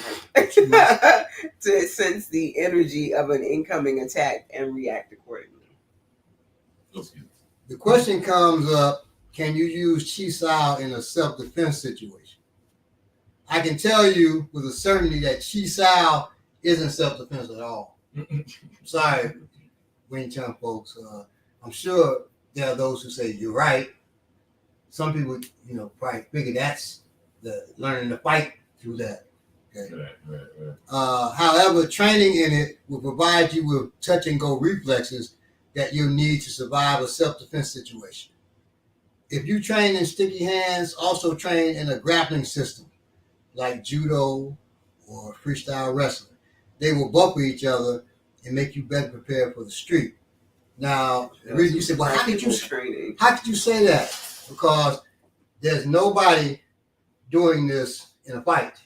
Right. And if you start approaching people, come on, you're going to get tore up. Right. Okay, so that's how we know that's not. It's for sensitivity. It's for sensitivity. It ain't, no comment. And bumper that with wrestling, we say judo, freestyle wrestling, something like that, because when you're feeling that can help you to do throws and things of that nature, know when a throw is imminent, right? Things of that. But you gotta know how to do all that. Right. So, Exactly. Another method for developing touch and go sensitivity is Tai Chi's pushing hands, properly known as Tui Xiao. Tui Xiao. The aim in pushing hands is to act in response to action without creating resistance. If there is no resistance, then and conflict is automatically neutralized. Tai Chi pushing hands teaches to become one with the opposing force. The force is rendered powerless. If there is nothing to push against, there is no conflict. But as long as there are two forces in opposition, there will be conflict. There's nothing mystical about pushing hands. The effectiveness of pushing hands is directly related to your ability to relax. The more you can drop your weight and attention, the more you can collect your energy into one point and let the fullness of that collected energy release as an expression of power. We will demonstrate the powerful Tweet shout. No offense, Chinese folks. We're doing the best we can. Hey, we want to pronounce it. And Chinese word it sounds like a kung fu movie when you're saying those. Yes. It's the same. When I first got into African martial arts, I used to go home saying, I can bobala, I'm song, just so I can sound like I'm talking African. I wasn't picking it, folks. It sounds good. I mean, just you want. I want that. All right. So, is this the one? Okay. So, y'all are gonna cross arms. Cross arms. No. Don't have your hand in the Wing Chun hand. Oh no. Like no, have it cross arm like that. Right. So, right. Okay. D-Lay's gonna put his hand on your elbow. Right. This is the first. This one is single hand first. This is right. Okay, so single hand is first. So what they're gonna do is, B-Lay, when he pushes towards you, your energy comes back and your heel goes up. I mean, your toes go up, and then you push towards him, and he does the same. He goes back on that back foot, toe goes up. Not resisting. So forward. And you go, right, and then, right, so you're feeling their energy, you're feeling yours, feeling center of gravity. Now she pushes, turn your hips slightly. So now he feels what that is, and then you can turn your hips slightly. So instead of lifting the heel up, I'm just slightly turning the hips. Right, so you can turn your hip. So go with it. Right, so that's single. Then they move on to double hand. So he puts that hand on, and what he's doing is pushing that towards you here. Don't move your hip, just your toe back. And that hand is down here. It's kind of out. That's kind of out. Yeah. So that's the weakness that we found now. Tai Chi people gonna say, well, that's to draw your energy from the ground or something like that. Don't do it. Don't do it, y'all. So now she pushes me. She puts her hand on his elbow, pushes me back.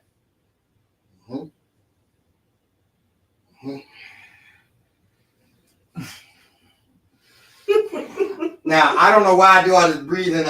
Watching too many movies. It's Tai Chi, you gotta breathe. You gotta breathe through. Then they do that shaking. That little quick flex. I'm not drawing. Oh yeah, I gotta draw my energy from the ground. That's why I didn't do it. That's why you had to do the breathing. So now they're doing the two, and then when they go, he can actually switch sides. So he pushes knife, he goes to the elbow and wrist. Just go back with your foot, with your toe. Yes, like that. And now you put your hand. Yes. And now when she puts her hand to push back, he can go under and switch, grab her wrist, he can switch sides. Right. He can switch sides, and now he's pushing that side. You go under. You can go over too. I've seen him go over too, but now you confused yourself. I am. So let me go in here. If I'm here,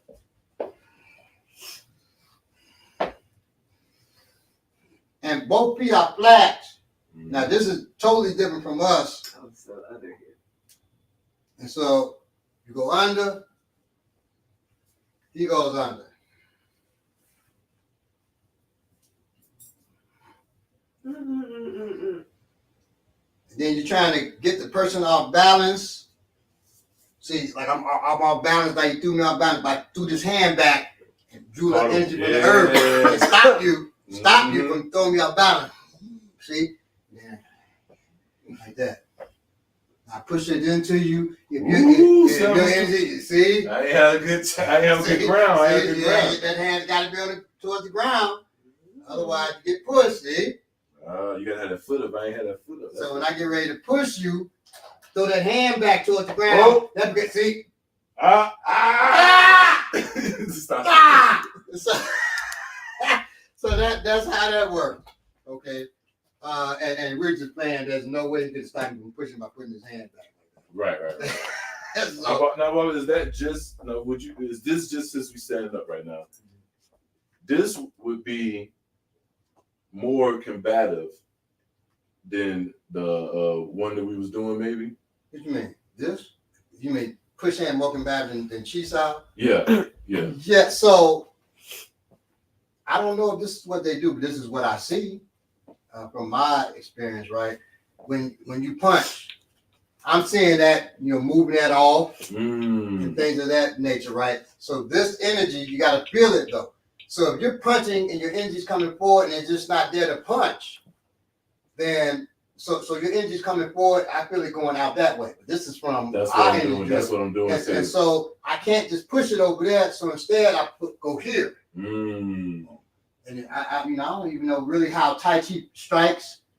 I know they don't do elbows and stuff like that, but I tell you now, I got thrown by a man who does Tai Chi with one finger 30 feet. I've talked about this. And we've seen it. We've been we've seen a guy do it where he threw some people. And he hit me, and I was off the ground for like 30 feet. It's incredible. Master Cho in Chicago. He's made, like most people who are high ranking, he's gone now, transition. But most people who are high ranking Tai Chi folks in Chicago, they train with him. So I thought I felt a pass. Like that's what I thought. That the energy to me seemed like it would be good for that pass, right? Yeah, but they don't do passes like that. Awesome. They don't do the grappling passes like we do. That's the first thing I seen. So that's they would pass and strike you. So be more of that. Right. Here. So for us, yeah, I get what that would be, movement right. like that, grappling. I assume you could mix them together. Now, I will say I think it's Yang style Tai Chi. The founder of that is also the founder of Shui Kao. And we dealt with grappling styles, the Chinese fast wrestling. Yeah. So now in theirs, they probably do. That would make sense. That would make sense. Grappling. So. Look into Tai Chi. If you're in Atlanta, I can recommend. There's a brother here, Ifadare. I don't know Ifadare's government. I don't know if he teaches under Ifadare's government. I can't remember his government name. But that's probably the most. When I first met him, they had this martial art day, and they called in the top martial artists from Atlanta. And this brother came in. He just came from a wedding, so he had a suit on.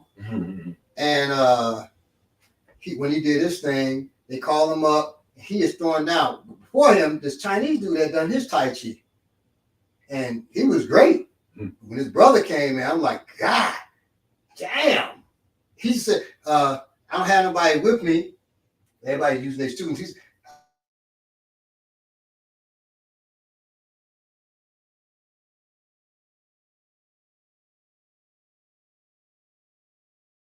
working them, right?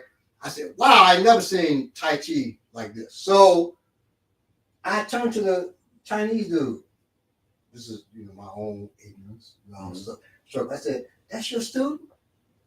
He said, no, I'm his student. I said, damn. So I'm thinking, he got to be Chinese man student. Right. He said, no. And we've seen it, and it is, Tai Chi can be combative. He proved it. He proved it. I don't know if it's, I can't say if it's, no, this is, now, I've only seen this black man that has shown me that it has been combative to what he's done. He taught it at his restaurant. We did a workshop together. And at the restaurant, somebody had issue with their stomach or whatever.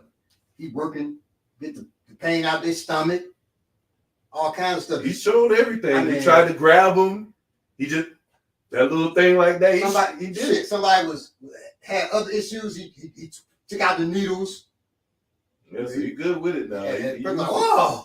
I mean, he cold. He's cold. Real. So yeah, definitely look him up. Yes, Ipa Dare. I wish I could remember your government because I think you teach on your government, but I cannot remember that at all. We might as well stand by because we're gonna have to show the rest of this. Okay. Right? Yeah. In indigenous African martial arts and other wrestling-heavy martial arts like freestyle and Greco-Roman wrestling, both with African roots, the main method for building touch and go sensitivity is pummeling. Pummeling involves getting into position to move an opponent around and set up offensive attacks. Pummeling involves using strategic grabs, wrist and elbow control, coiling the arms, and positioning to gain an advantage over an opponent. Pummeling can help you move your opponent, change your position, gain a superior position, escape dangerous holds, take someone down, compromise your opponent's structure, bend their spine back, and feel their intentions. So right. First we'll do what? Over under pummeling? Over under or collar and elbow? So I have over under. Yeah. All right. So first we're gonna do over under. There are different types of pummeling. So the first one, now this is our wheelhouse. So when you saw me here and here, that's me feeling good. Like yeah, now I feel comfortable. So the first thing we're gonna do is pummel, and you over under. You'll even see gorillas over under pummel each other. I mean, it's incredible. So bears do it. Bears too, right? The larger animals control other animals. The animals, they can use their arms, their legs like arms. So on a 50-50, we call it 50-50, but we call it over and under. One arm is under, and see, his is over mine. I got underhooks, he got overhooks. And if you turn around, we're going to turn around. On the other side, I'm doing the exact same thing he's doing to me on that side. Okay. So it's 50-50. We're doing the same thing. Now, I go in, I snake in, he's snaking in. Let me see how they. So you can see from the back. I'm snaking my arm in, he's snaking his arm in. We both want to have double under. We want this, double under. But we don't want the other person to have that. So we pummel in to stop that. We pummel. We're going to move around so you can see what our arms are doing. We pummel. We pummel. Now we're going slow. This can go fast. We pummel. Okay. I don't want him to pull this out either and punch me. So I'm controlling his triceps, controlling mine. But if I know, okay, he's a good pummeler, I can't get in. When I go up here, he goes up there. When my hand goes here, he goes. When I go back, he goes back. So I'm trying to test him out. I go up, right? So I said, okay, he's savvy. I got to get out of this position. So I use this shoulder. He's pressing against my shoulder. My head is here. When we're really in tight, even now the way I was taught, we even grind when we coming across our foreheads. And I taught them that sucks. So we don't do much of that because your head will be like, oh, freaking burn, right? But in the combative situation, I'm going to be that close. I don't want him to have no comfort. Now, I want to attack from here, different ways. Y'all have seen me do this before. He has control of my tricep, but I can still control the hinge of my arm. So I come here and then I throw. Y'all seen me do that before when we dealt with the grappling, right? Another thing I can do is I slam my shoulder into his shoulder. That gives room here. And then from there, boom, I throw the elbow, I throw a punch or whatever. You got to take advantage of the time you got, otherwise you're going to drop right back into me. So I go hit up, boom, and hit, or hit low, right, to the liver. So you can do that. I can take advantage of the overhook side. You got to know what you're doing. So I take advantage of the overhook side. I step my foot, you can't see my foot, but my foot on the far side. not the foot on the same side as the overhook, the foot on the same side as the underhook. I bring it around so I'm facing the same way he is, and I shoot this hand in, and now either I will lock his arm up, or I got him now in what's called a wizard position. I put my thigh in front of his thigh, and I throw him from there. Okay, so that's another thing you can do. It's a lot you can do from the pummeling positions. If I catch him like too slow, I can bring up, or really not too slow, I just got control of that arm now, right? And I push that right into me, he ain't going nowhere, and then I can go thigh to thigh again, back of my thigh to back of his thigh and throw. It's a lot that you can do from the pummeling position. It's a lot that he can do, right? I can push this into him, and now I got him in another position here, okay? It's a lot that I can do from there, and from here, he's trying to snatch away. He's trying to snatch that arm away, and he's using his body, so I say strong, damn. So I catch him here. He's saying tap, tap, And but the I got reason it. it's 50-50 because he just said it. He can do a lot of things. I can do the same thing. Right. It's just who gets it off first. That's in that 50-50. position. That's why it's called 50-50. Now, the other is collar and elbow.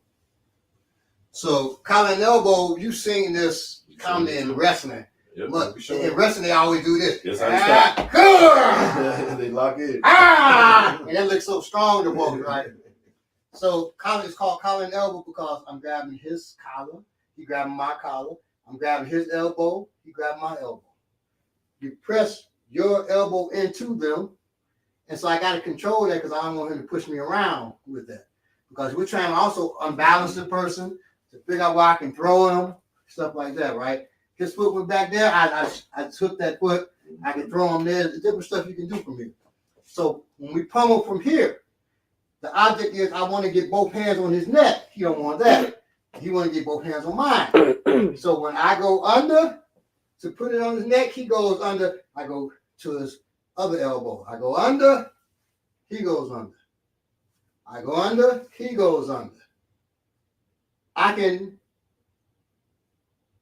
outspeed him, or when he's going under, from there, I can take him, do different stuff, and he can do the same to me, or I can get out of this.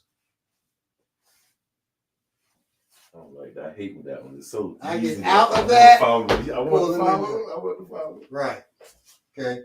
So I can get out of that way, or I can give up my collar, come under, Nasty. and I got him there. Nasty. Okay. And his wrist is here. Then I just I squeeze that in. So now I'm squeezing his wrist against my body. I'm locking his wrist against my body. When he goes up on those toes, boom, I give it to him. I don't let him come down. Okay. Never. So boom, he goes up. Boom, I keep him going up. I slam that into him because his body wants to come down, so that increases the force of my uppercut. Okay. So there's different things we can do from the over, under, and from the collar and elbow. And we can go from over, under. We can go from here to here, to collar and elbow. Okay. From collar and elbow, That's definitely from we can go to back to 50-50. Okay. Or over and under. So we can always do that. Now, finally, the second most utilized method to develop touch and go sensitivity is hand fighting. Hand fighting involves developing hair trigger reactions to being touched, grabbed, pushed, pulled, and slapped on different parts of the body and reacting without thought. This is done empty-handed and armed.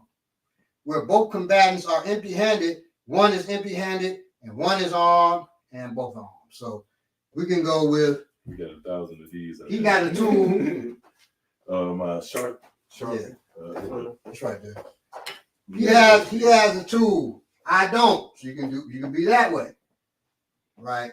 And then I grab, and now we can start working from there, right? I grab and he works to get my hand right. So and so he's doing that. He's working to cut me.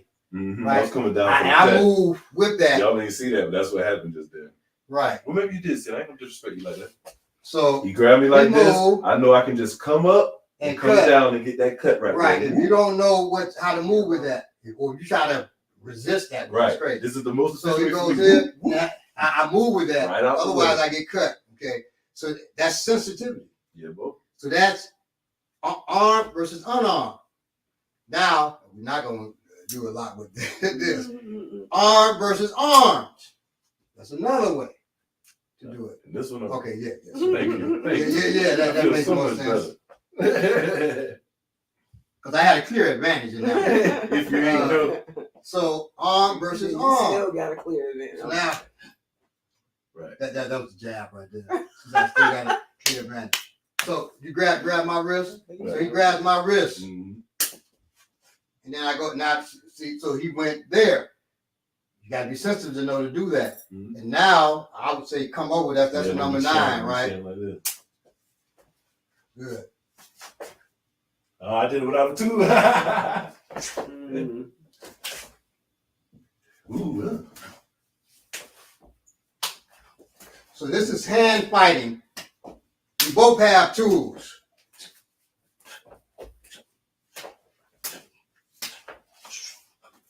Woo. Relax. Yeah, I guess. So that's hand fighting, and then of course hand fighting without a tool.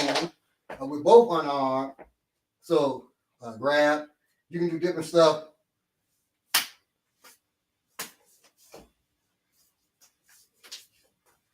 So he's trying to hold my wrist, move it, punch.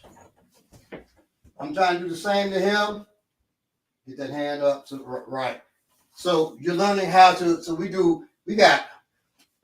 I know hundreds, maybe thousands of these that we do, and then it leads to other ones too.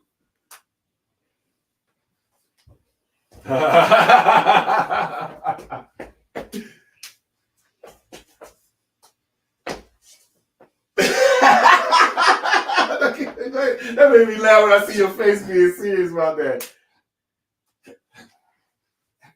Oh!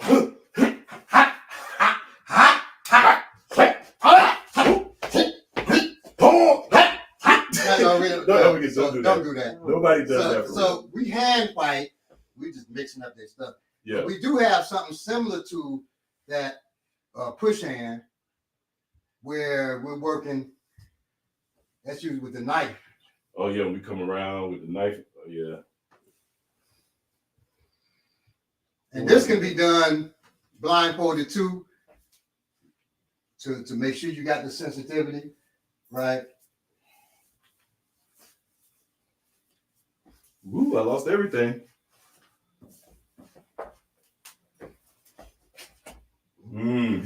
I see what you do when we come with that touch, you come straight. Okay. So that's ill. We ain't touch hands like that in a minute either. I get excited. We're able to grapple, and then from there we can go into pummeling too. Yeah. So that is hand fighting. That's another thing that we do to build sensitivity. Sometimes we just do here, and then you're learning here. Sometimes you can just have a person's hand out, and you're learning. That's what I was about to ask questions. All that's hand fighting. Or we'll do from the punch, we do the 1-2 and then flow from there and just see what happens. I know we'll do some of that. Yeah. See what comes from there. So would you recommend one of those Wing Chun dummies to? Not for us, no.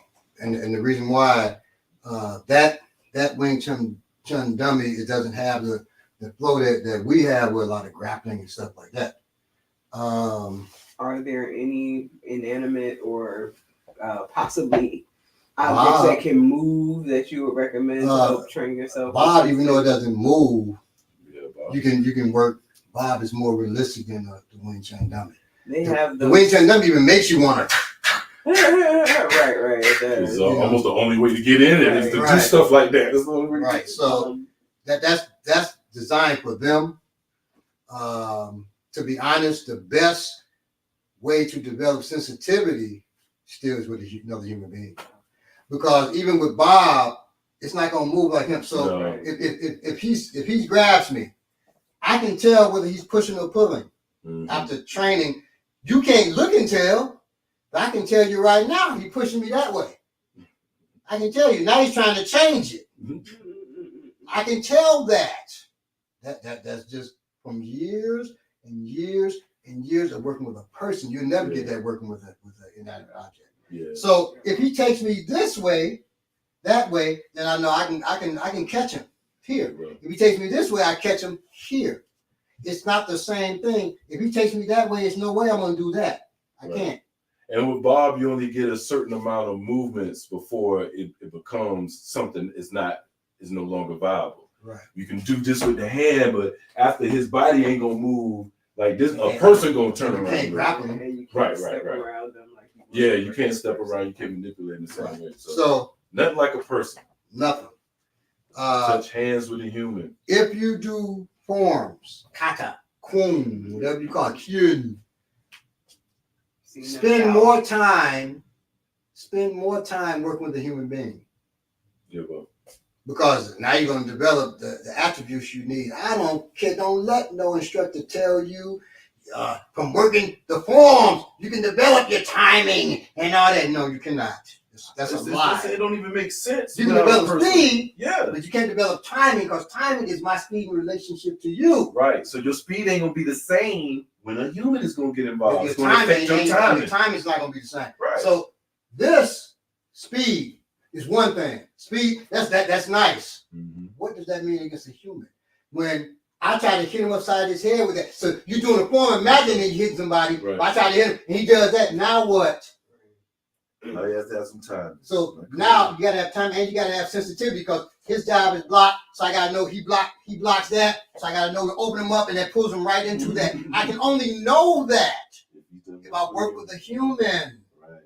Not if I do a form. If I do a form, I don't understand that if he blocks me with this, I got him in a collar tie. I already know it from doing this so long with another person. I know if I move him, he's gonna turn right into a collar tie. Now let's take it further though. Now he can't take those same movements and make a kata, because what's gonna happen when this person this size gets it's gonna be totally different. And he's stuck doing this up here. With her, if she does the cover to stop me, and I come and she blocks, I don't have the collar tie that way now, right? So what I have to do with a shorter person is move her hand.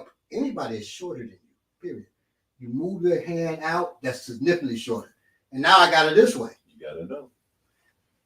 You're not gonna, so the kata, they're not gonna say like this. And you know what that is. You think that's pause, some kind of hit or something. You won't know what that is. Crane technique. So it's it, right? That's what that is. And that he can tell you she's about to get thrown. Right. Right? That he can tell you because I'm working with a person. Right. If I bring somebody from across the street in here, what am I gonna do? Punch him in the head. You gonna punch it, right? And I'm gonna break my fist on her head, because her head's gonna be right there. You're gonna kneel with that knee right there. You go, yeah, throw that knee, hooey, like that. No, I'm not, because if I go up with my knee, just step like you're stepping behind me deep. Oh shit, I'm gonna fall. Yeah. I'd be scared of her because she'll just push me down. So you don't use that knee. If you're gonna use a knee, you use that one. But you know that from working with human beings, y'all. Yeah, so do your katas, whatever it is, but I'm telling you this out of love. Work with a person and people of different weights, genders, all of that, strengths, height, speed, all of it. It makes a difference. Children. If you look, so I want to do an episode on. We did an episode on how to deal with a taller person.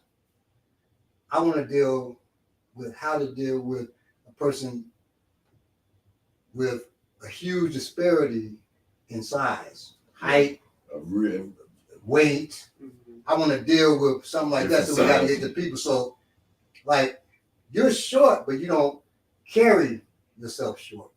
I don't know if that makes sense to you. Whereas Ogunlewa, how tall are you? I'm 5'3" and 1/2 inches. Shoko lug. So her only was the So same height. she's an inch taller. Oh, But that's what she tried to do. Ogunlewa seems so much shorter. 3 does. inches taller. Well, Ogunlewa says she's 5'2". We'll have her on sometime, and you be the judge. And She's so- supposed to come on. I think she's 5 feet myself, Right. you know, but and my wife is 5'2", right? But she seems Tall. so much.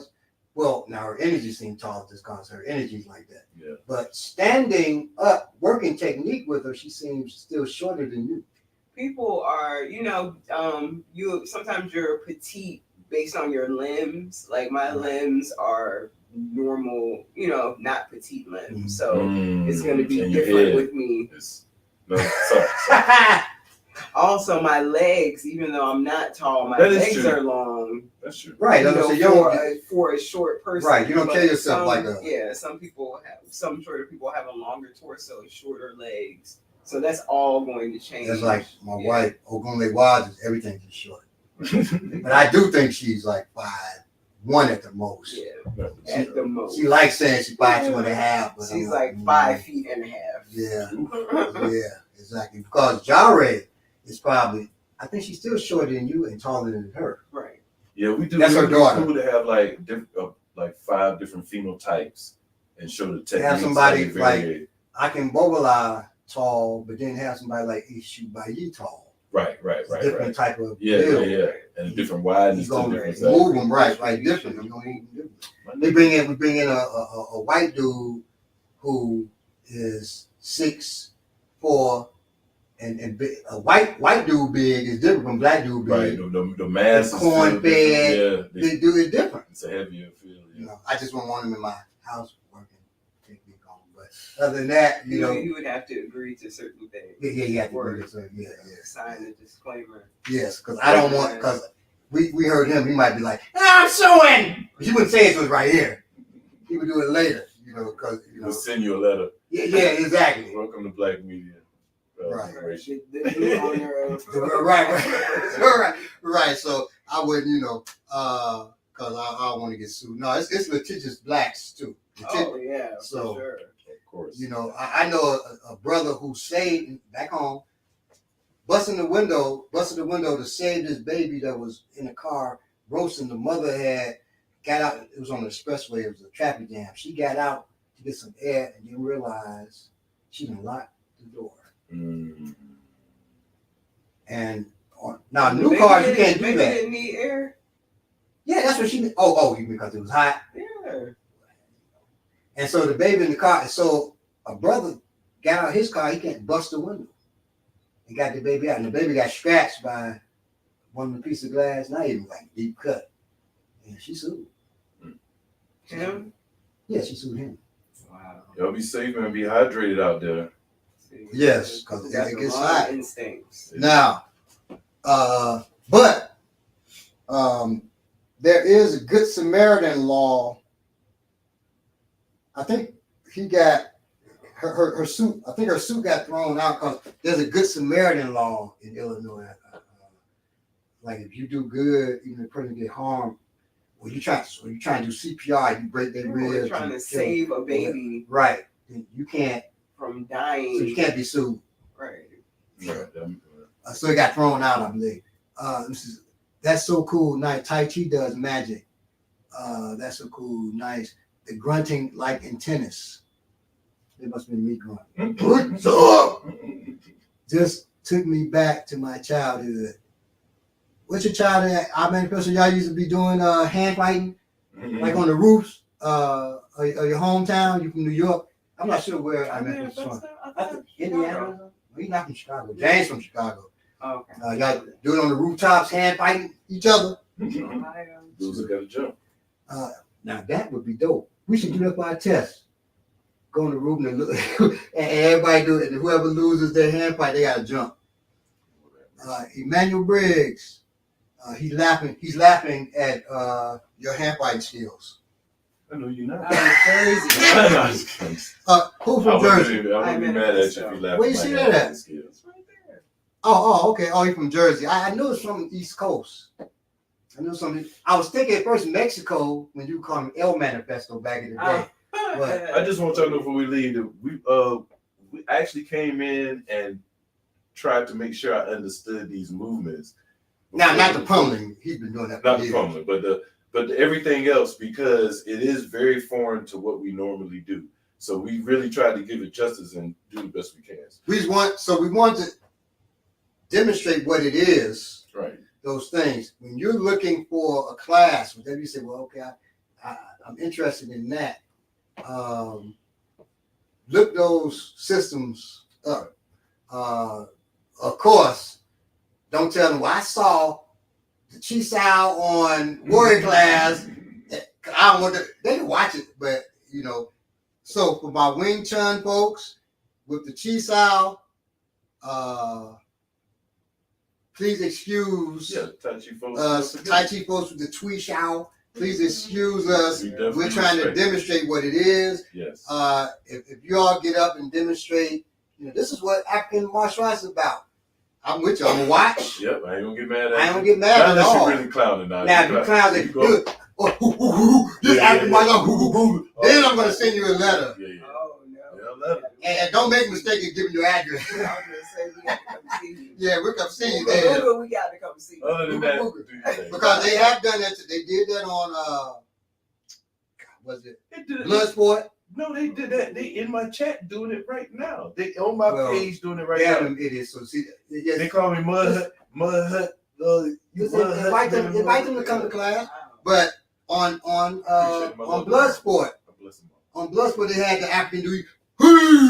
He ain't speaking English. No word. He gets knocked out. That's what, And on the other one, kickboxer, got to do just like a Zulu. Zulus don't even dance like this. And he's doing that. First of all, they show how Zulus really dance. You're like, damn, they do power. Because they do them kicks up to their shoulders, slam their feet down. Don't. That's why it's important do to that. control the narrative. Right. And people, so they can see the real thing. Because if not, they would turn us into animals. Every time. Our martial arts ain't been dealing with animals. So when I do African martial arts, it's based off of such and such animal. That pisses me off. That's Chinese stuff, but we've been called animals so long, I don't like that. I remember the times when you called me an animal, but in Milwaukee, there's a camel. So, now, that ain't normally, Stilo. Right. You know what I mean? So, you all be safe out there. Delve deeper into the different, can't see me? Oh, I'm sorry. Delve deeper into the African martial arts if you get a chance to. Delve deeper into martial arts and those that specifically deal with sensitivity. If you get a chance to, if you know of any Japanese martial arts dealing with sensitivity, let us know. The summer is a good time to enroll in something, to get involved with something. So, check us out if you're in Atlanta. Yeah. If you're in Atlanta and you're checking somebody else out, you've really been disrespectful. I take it. I don't care what Bible says. No. I don't know if they've been disrespectful, but they are being ignorant. Yeah, definitely being ignorant. And that's not bragging. That's just saying, if you're in Atlanta, you know us. Right. And if you know us and you're, oh my goodness. And you say, well, that's why I ain't training because I know you. That means you scared of working. That's what that means. You know what I mean? Or you take your child somewhere else. It's because, not a little child, I'm talking teenage or something like that. Right. You are scared of them being worked. That and ego sometimes because you don't want us, you don't want your child looking at us, up at us with a starry eye because daddy can't show him how to do that. Come on out, daddy. You just come to. I know some of y'all for a fact. Yes. Send your child to Taekwondo. You let your wife send them to Taekwondo. Taekwondo ain't what you want them to be in. But you allow it, and you don't bring him to us because you don't want him to look up at me. You want to look up at Baba with something that you don't have. You need to check yourself. And folks, that's sad. In Belay's DMs and all that, talking about mud Mud hut. Hut, We called mud hut Uncle people. Remus and all this We built the bullshit. skyscrapers, y'all the mud hut people. Right, all that kind of stuff. Well, let me tell you something, man. Come by the school, Please. and We love you. I'm gonna say this. I'm gonna say this clearly to you. We're not gonna beat you like a hammer and a nail, because you're just a brute. I'm going to embarrass you with a higher level of intelligence than you have. Mm-hmm. When you get on that floor, I'm gonna make you feel so silly. This 56-year-old man, I can't touch him. And then I'm gonna slap you around like I was slapping around a disrespectful ass child. And then I'm gonna throw you out the class. And if you don't leave the class, then I am gonna get brutal and I'm gonna stick it in you. I'm letting you know that's my gift to you, you punks who will get in his inbox but won't face us. I don't like that. I don't like no punk. But the one thing you can know, Belay, is they are punks, because they wouldn't do the same shit to your face. They'll smile in your face and act like they were the one on your goddamn internet. And you know that's a punk. So you are a punk. You're a keyboard karateka. Thumb thugger. Right, a thumb thugger. I was about to call you something else. Okay. I'm about to call you a private part sucker. Mother bless you. Damn you. Mother love you. Damn you. You know Damn the you rest. to the cleave. You know the rest. I'm writing this book, and you tell people, damn you to the cleave. That's like F you. Okay. Damn you to the cleave. Brittany Hutcherson asked any recommendation for places in New York. We did talk about earlier. So if you watch the episode, you'll see. In New York, I want to say he's in Brooklyn. Look up Hassan Khalik. I believe he's in Brooklyn. Hassan Khalik. It's Hassan, H-A-I-S. But not a Hassan. Hassan Khalik, K-L-E-A-K, I believe. He does Sanuka Screw Jiu-Jitsu. I don't normally recommend everybody from Sanukas, but I recommend him. And that's no shade on Sanukas, because one of my few martial arts idols is Dr. Moses Powell. It's a shade on the way a lot of them have, I'd rather look cool. Mm-hmm. I know what you're saying. And the stuff isn't making martial sense. Right. But Hassan Khalik studies anatomy and everything. He's good. So Hassan Khalik in Sanukas, New York is pretty big, so I don't know what part of New York, but I think he's in Brooklyn. I want to say in Brooklyn. Outside of that, like you said, I'm sorry. look up judo. Prakiti Tertia. So Prakiti Tertia, there are several instructors in New York. Look them up as well. But we caution you, and we have talked about this in other episodes. There are a lot of weirdos and pedophiles and that kind of thing that are attracted to opening martial arts schools. So just because they say they know these styles, even if they do know them, make sure that you're watching. Second, take your children there and just drop them off. Second to schools, educational schools. Mm-hmm. Martial arts schools are second for pedophiles out there. So just be very careful. Yeah, right? And the difference is, at school at least, those people are vetted to become a teacher. But martial arts school, anybody can open up a martial arts school and you might not know what the fuck they talking about. So, but you don't know either. So right. And they're doing it just to grab. Speaking of that, and we're gonna close out, went with some friends of mine to this, we were looking at opening up school here, standalone building. So I want to see how other people are doing it. So we visited different martial arts schools. We went to this Korean school, and one of my students, she asked the instructor, she said,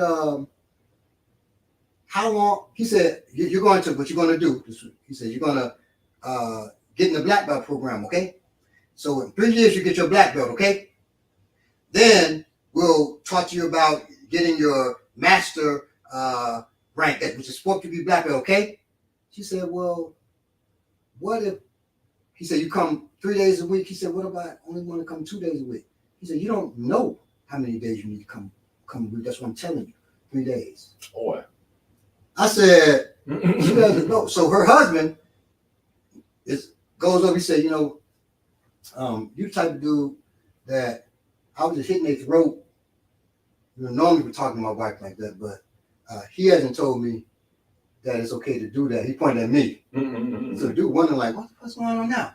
He said, so now his right-hand man is standing this way. He backs up. And he's kind of laughing like, damn. He probably thinking that, they're instructed, he's arrogant as hell to say that. He said, but if he was to tell me right now to hit you in your throat or to slam you on the ground and smack you up, I would do that. He looks back at me. I just laughed, He said, okay. So then his wife says, well, should we leave? I said, yeah, let's leave because we don't know nothing. And we left. And you see the dude, he locks the door and he's like scratching his head. The Korean dude and his right-hand man was a white dude. Dude back there cracking up.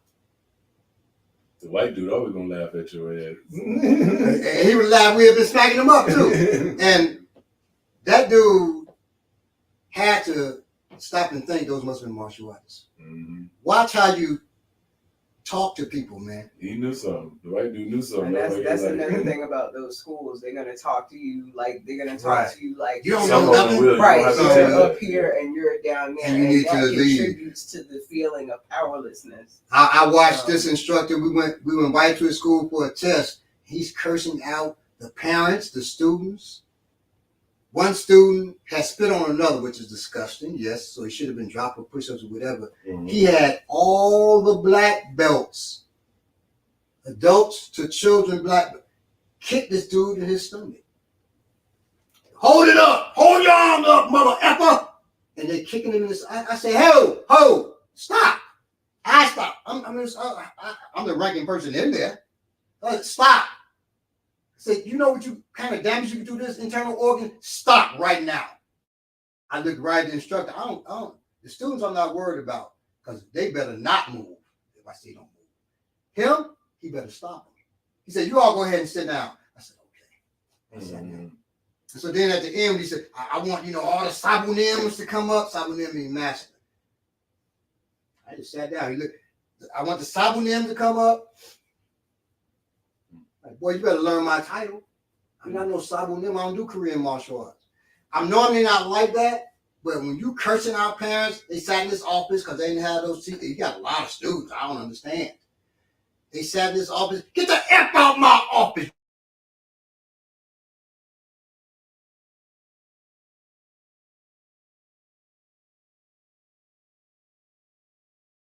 Thank you so much. Because they scared to say something. I don't understand. Peace. It was had to work, so tuning in late. Oh, it's fine. We're actually about to close out 2 Fs, but you can always rewind like everybody else and watch us. Great session, lots of great info. Thank you, Black Timbo. Peace to Yapo. I don't think we said anything to Yapo, but he came in late. Yeah, Yapo, peace. Yeah, he came in late too. Appreciate all of y'all for hanging with us. Those who've been hanging with us for years. August will be our 3rd year. It'll be our 3rd year of Warrior Class, and some of y'all have been hanging. Manifesto been hanging, and James since day one. Where are you, Sugar Booger? Yes, now Sugar Booger. I saw her come on Remus Morning Show once, and people were like, "Oh, Sugar Booger." It's been a long time. I guess family. Life be life. Exactly. Life be life, and so. But we wish Sugar Booger well and everybody. Absolutely. Yes, who, come out well. Even if you don't like my music, who Belay banned from here twice. Right. So the second he deserved it. The second. Right. So you don't like my music even, you used to come around and when we first came, the dudes talking about chopping folks, everything was chopping folks. They pull a pistol, chop them. They do a kick, chop them. They throw you, chop them on the way down. So we, I call him Chopper. I miss him. If you're out there, Chopper, you may be under a different name. That's probably Emmanuel Bridge. Right. All right, y'all. Y'all be safe. Yes, sir. And now I'm emphasizing I haven't seen Sugar Booger in a minute. Yeah. Well, tell her we said peace. Exactly. Yeah. If you see it, tell her we said peace. Hopefully she'll be in here in a minute. So y'all be safe out there. Stay black. Let me move back because only you push me back. Say I'm trying to stand in front like I'm a star or something. Y'all be safe out there. In fact, I'll get behind. Y'all be safe out there. Stay black or whatever it is that you may be. Peace. And be wise in the decisions of the schools that you pick. Okay, don't pick with emotion. Pick with your mind. Right. Yeah, disrespect you. No, absolutely.